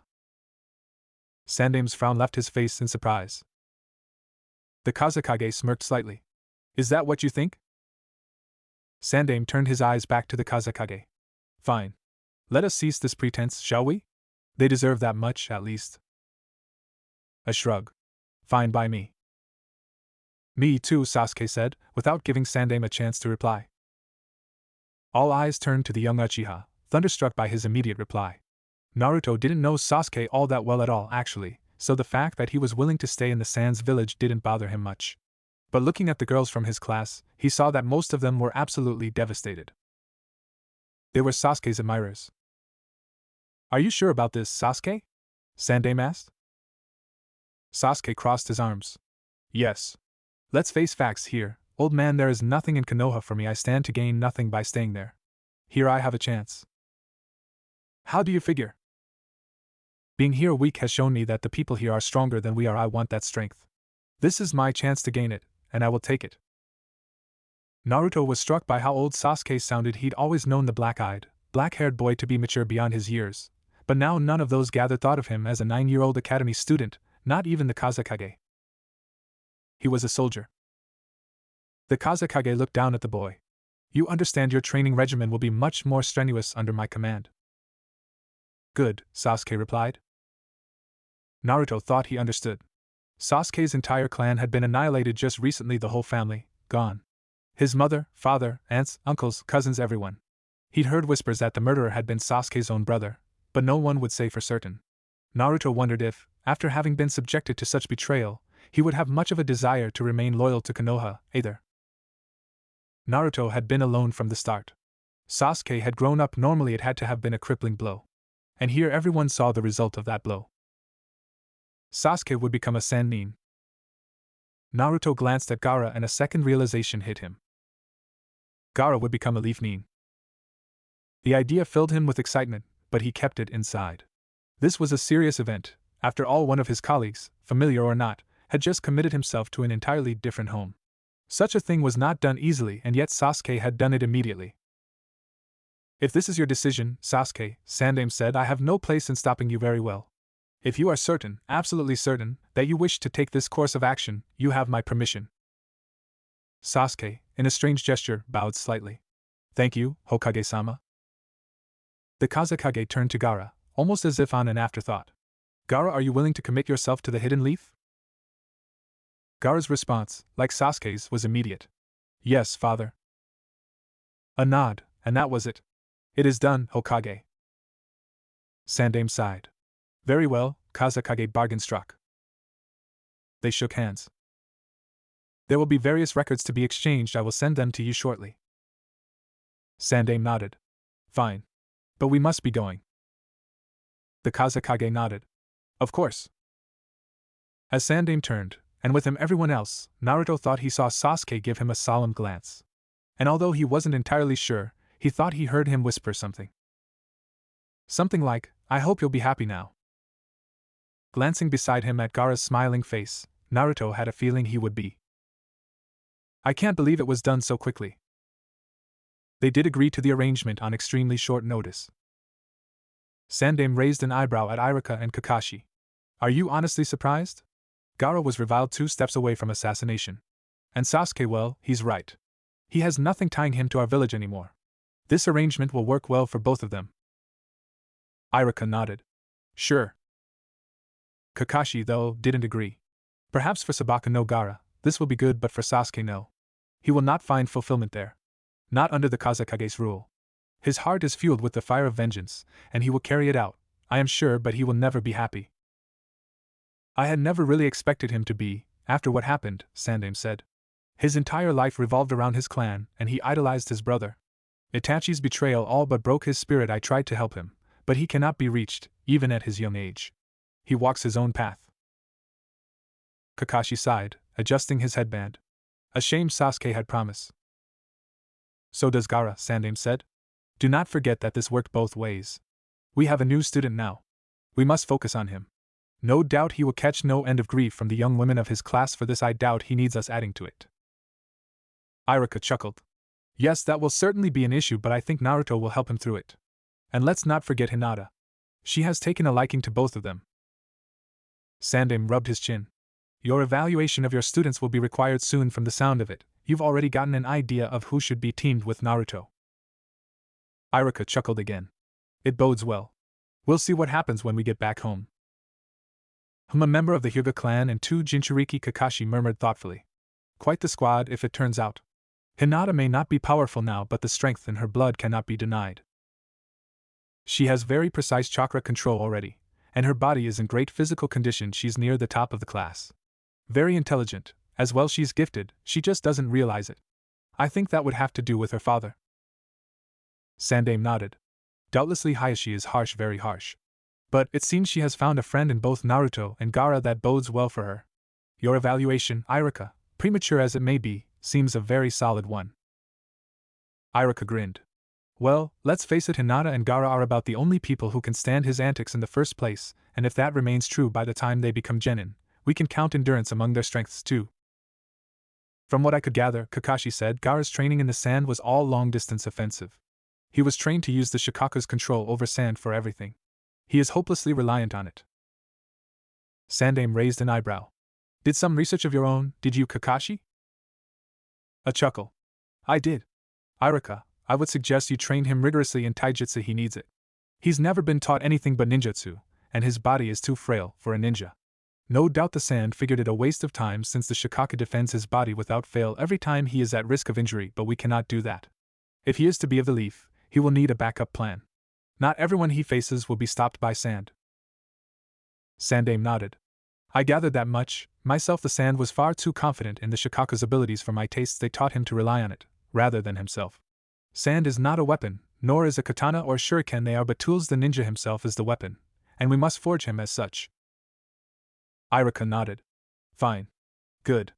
Naruto needs some heavy taijutsu training, too. I can pair them up now. See if things work out from that. But you know I'm not exactly a master in hand-to-hand myself. Speak to Guy, Kakashi said, sounding somewhat reluctant. You could find no better specialist than him. He could tell you what to do. But don't let him train them himself. He'll fill their heads with nonsense about the springtime of youth. Iruka laughed. I've heard him talk about that. Okay. Thanks, Kakashi. I'll do that. Good, but you know I must wonder. Kakashi put his hands into his pockets, glancing at Naruto and Gaara. Who will end up their instructor? Focused on the two boys, the Jounin didn't notice the slight smile rising on Sandaime's lips. Iruka did, however, and he fought the urge to laugh again. Shaking his head, he marveled once again at his leader's conniving mind. Per Kakashi, I think you're in for some very interesting missions in a few years. Sarutobi-sama. Sandaime glanced up. It was still odd to hear himself addressed in such a manner. He had been hearing Sandaime and Hokage-sama for so long that he'd nearly forgotten his given name, and to hear it used after too many years was extremely strange. But then, Gaara had been strange from the beginning. Ah, yes, Gaara. Hello, my boy. You wanted to see me about something? The red-haired youth nodded as he sat down opposite his leader's desk. Yes. Now you know that Naruto has failed his past 2 graduation exams. He has one more chance to pass before he's held back and ends up with another group of students. Sandaime nodded. Of course, it seems, even with you and Hinata helping him, he just doesn't have enough dedication for academia. You're concerned, I take it. Of course I'm concerned. Hinata and I both passed first time, so we don't need to take the exam again. We've been helping Naruto study instead. I had been certain he would pass last time, but he didn't. If it turns out he fails again, we'll have been genin a year before his next attempt, but, actually, that is not my primary concern at the moment. Oh? The elderly ninja asked. Then enlighten me, Gaara. What is? Gaara sighed. I stayed late after class to help Naruto again yesterday, and as I was going home, I heard some of the other instructors talking amongst themselves. I heard Naruto's name, so I stopped to listen. They evidently thought they were alone. I'm concerned because the way they were talking about him was troubling. 2 of their most memorable remarks were monster and damned fox. They were worried about Naruto becoming a ninja because they thought he would turn on the village and ravage it, just like he did 12 years ago. Now correct me if I am wrong, but Naruto was born 12 years ago. No infant can ravage much of anything, unless you count his mother's nerves. In any case, this concerns me. I realize the marks on Naruto's face may bear some resemblance to whiskers, but that is hardly enough of a distinction to call him a damned fox. From this and from the ravage comment I've come to a conclusion. A very intriguing conclusion. I've known about the Shikaku for years now. I know what it is, and I know what it has done in the past, and in my studies, I've come to know the 9 rather well, and I remember reading records of the Kyuubi, the 9-tailed fox, attacking the village, ravaging it, perhaps 12 years ago. The vessel used to seal the fox, the living sacrifice required to contain its power, was Naruto. Wasn't it? There was a long silence. Gaara's genius never failed to surprise Sandaime, and he honestly had expected the boy to figure it out. His drawn-out sigh was enough of an answer to satisfy Gaara. Brilliant as ever, Gaara. Please, Sarutobi-sama. It wasn't all that hard. I've had my suspicions for some time now, the year of the attack, the marks on his face that I mentioned, the overwhelming hatred of just about anyone old enough to remember the attack when I heard damned fox, it all but confirmed it. Sandaime sighed again. Yes, well, I'll have to have a word with the instructors you overheard give me their names before the end of the day. Beside that though, yes. Naruto was the child my successor used to seal the Kyuubi. He was the only one born soon enough for the technique to work. Gaara nodded. As I thought, I thank you, Sarutobi-sama, for being honest with me.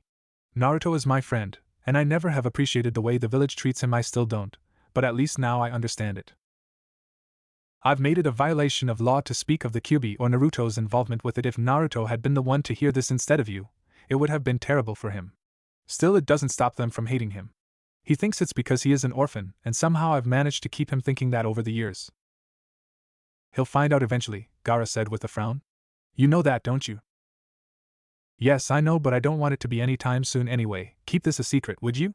The law applies to everyone, and that includes you. Gaara nodded as he stood. Fine. Thank you again. Now, I should leave. By this point, Naruto's likely gotten bored with Iruka-sensei and has. Sandaime. Hokage-sama. Sandaime stood up. What? What is it? Two Chunin rushed into the room and bowed hurriedly to Sandaime while catching their breath. One looked up and shouted, Naruto's at it again. The monument, Hokage-sama. He's defaced the Hokage monument with graffiti. Gaara rolled his eyes with a sigh. As I was saying, he's probably gotten bored with Iruka-sensei and has found something else to do. Sandaime lowered his head. What to do with that boy? You too, tell Iruka where he is. Gaara, see if you can't apprehend him before he does permanent damage. Graffiti, what next, Naruto? What next? Raw eggs? Gaara shook his head for the 15th time in 15 minutes as he strolled the streets toward the Hokage monument, a series of busts carved into a huge cliff face of the 4 leaders of Konoha on the southern border of the village, scanning his surroundings for any sign of the orange-clad, blonde-haired prankster. Predictions had been right. Gaara and Naruto had become fast friends since the moment they'd set foot in Konoha together. They'd been inseparable. Wherever one went, the other was almost certain to follow. In the beginning, Gaara had even assisted in Naruto's vandalizing. But now, at 12 years old and mere days from becoming a genin, Gaara had given up on such practices. They were a waste of time and energy, and while he never said so to Naruto's face, he found himself growing tired of Naruto's continuation of them. Keep this up much longer and I'll bury you headfirst in your backyard, Gaara muttered. The idea was far more tantalizing than Gaara would have admitted. He was torn between being impressed that he was so sure-footed on the huge faces on the cliff and being exasperated that he had defaced the 4 Hokages with buckets of paint. Green, blue, purple, yellow, in swirls and symbols and various other drawings, he had even signed his name on Sandaime's forehead, covered the masterfully carved portraits. Iruka groaned. He should have expected this. Have you considered tying him to his chair? Jumping slightly in surprise, Iruka looked down to see Gaara standing beside him. Kami-sama, that kid's quiet, he thought, annoyed. At only 12 years old, Sabaku no Gaara was the most remarkable up-and-coming ninja the village had seen since the infamous Uchiha Itachi, who had graduated from the academy at 7. Gaara was quick, silent, smart, and altogether deadly. A force to be reckoned with even at his young age. Iruka had found himself wondering on several occasions whether he had any place instructing this boy. I think if I did that, Iruka said with a chuckle, he'd just use the chair to cause more damage. He meant it as a joke, but the way Gaara had made his suggestion, in that quiet, contemplative, serious voice of his, it was probable that he thought it a legitimate idea. You're probably right, Gaara replied, making it clear that he hadn't considered Iruka's joke a joke at all, further suggesting that he had been serious from the beginning. Well, let's go get him. Gaara nodded. It hadn't taken much to get Naruto back into the classroom. Once Gaara had threatened to encase his friend in sand and drag him back by his hair, the blonde had stopped struggling immediately, and was silent all the way back to the academy. Once there, though, it was clear Naruto had no intention of cooperating. Listen to me, Naruto, Iruka snapped. You've failed the last 2 graduation exams. You only have 1 chance left. I ain't the only one with 1 chance left, Naruto muttered. Yes, but at least they came to class. This is no time for you to be goofing off, pulling your little pranks. Pfft, whatever. Irika's eyebrow twitched, and he turned a glare on the other students. All right. Line up. We're doing a review on Henji no Jutsu. Everyone up. Even those who already passed last week. What? The entire class demanded in dismay. Now, Irika demanded. This is all your fault, Naruto. Yamanaka Ino snarled. This is stupid troublesome Nara Shikamaru, who else? Mumbled. Gaara, who was standing in front of Naruto, scowled. Are you so unsure of your ability that you balk at an extra test? Was your performance last week a simple fluke? Perhaps you aren't prepared to be a genin. Oh, who asked you, Gaara? Ino growled, whirling to face him. Naruto chuckled. Gaara nodded, his face expressionless now. Just because he was exasperated didn't mean he was going to hang his best friend out to dry. He had more honor in him than that. Okay. No more talking, Irika snarled.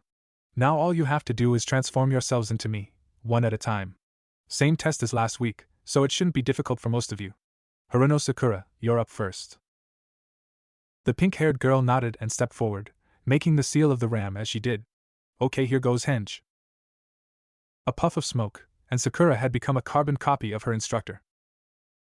When he'd first learned it, Gaara had been surprised how easy the technique was to perform, how little energy it took, and how effective it was. Even though Sakura was a girl, and years younger than Irika, she had pulled it off perfectly. Irika nodded and marked a notepad. Good. Next? Sabaka no Gaara. Gaara did the same as Sakura did, albeit silently. Most students found it easier to focus their chakra by shouting the name of whatever technique they were attempting, and it had gotten to a point where they thought it was required for the technique to work. Gaara had done the same thing until, one day, he'd forgotten. When he discovered it didn't matter if he spoke the name or not, he stopped.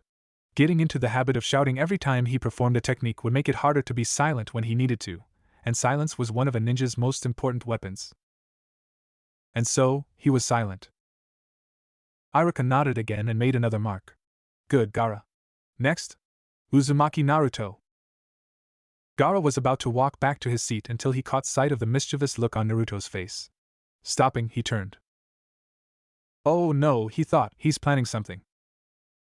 The older folk of the village had apparently hoped, at the beginning, that Gaara's calm demeanor would rub off on Naruto. They hypothesized that having a friend, especially one such as Gaara, would make him less inclined to cause trouble. They'd been wrong. Gaara knew it was just part of Naruto's personality.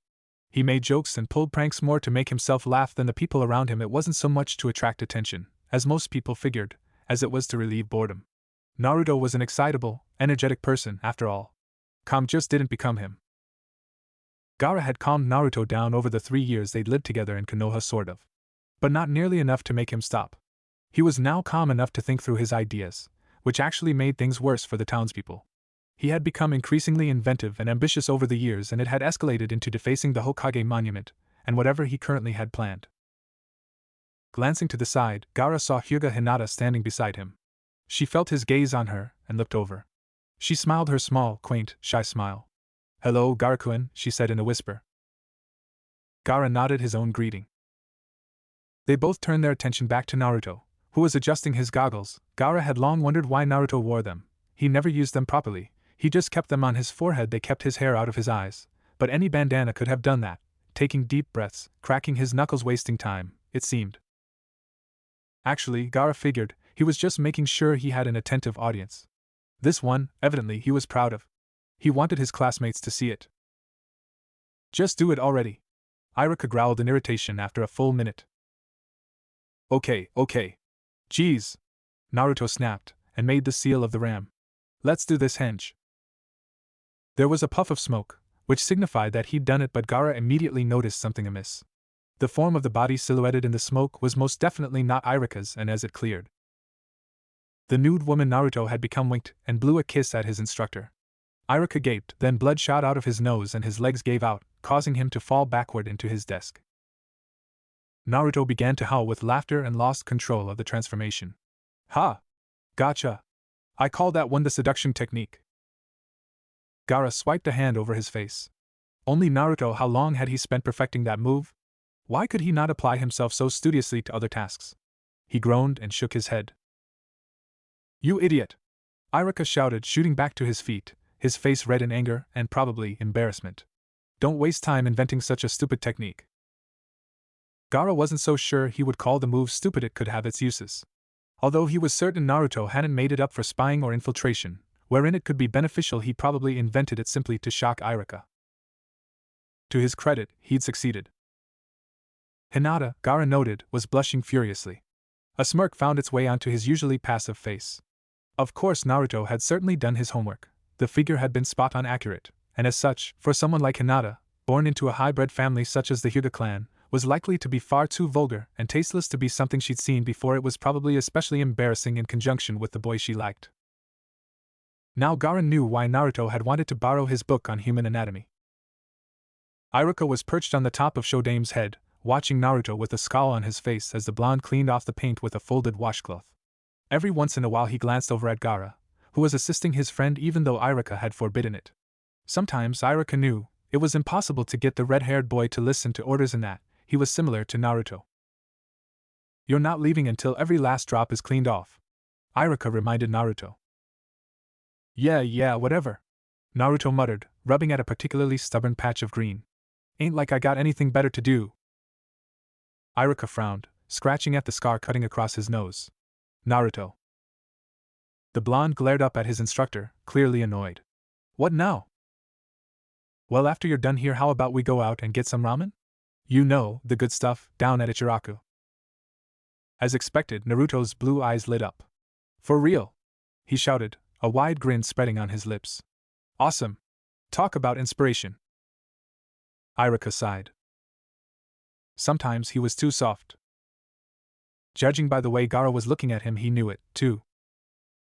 Naruto slurped up his ramen like he hadn't eaten in days. Gaara, of course, was far more neat about it, making no sound as he ate his dinner. He seemed thoughtful, as he always did, and Iruka wondered, not for the first time, just what was going through the boy's mind. Why would you do such a thing, Naruto? He asked after a long silence. You do know who the Hokage are, don't you? Sure I do, Naruto said, tilting his bowl and drinking the remaining broth. Setting it down, he belched and wiped his mouth with a sleeve. Basically, people who get to be Hokage are the best ninja in the village. He looked up, thinking. The fourth one, I think, is a hero. He saved the village from a monster fox. Gaara glanced at the blonde when he said this, and something told Iruka that he knew something. Something forbidden. He, like Sandame, wasn't much surprised. Well then, Iruka said, putting that bit of information into the back of his mind for later consideration. Why would you deface the monument then? Don't you know how disrespectful that is? I'll tell you why, Naruto said. I did it 'cause someday, I'm gonna be Hokage, and I'm gonna be better than any of the guys up on that cliff. Then, everyone's gonna look up to me. They're all gonna see me and say, he's the greatest ninja ever. Everyone's gonna acknowledge me. Iruka slurped up a noodle that had been hanging out of his mouth. He never got over how impassioned Naruto sounded whenever he talked about his ambition to be Hokage. It made Iruka think that, maybe he actually could. It was a long shot, but it was possible maybe. By the way, sensei, Naruto said, and the smile on his face made Iruka apprehensive.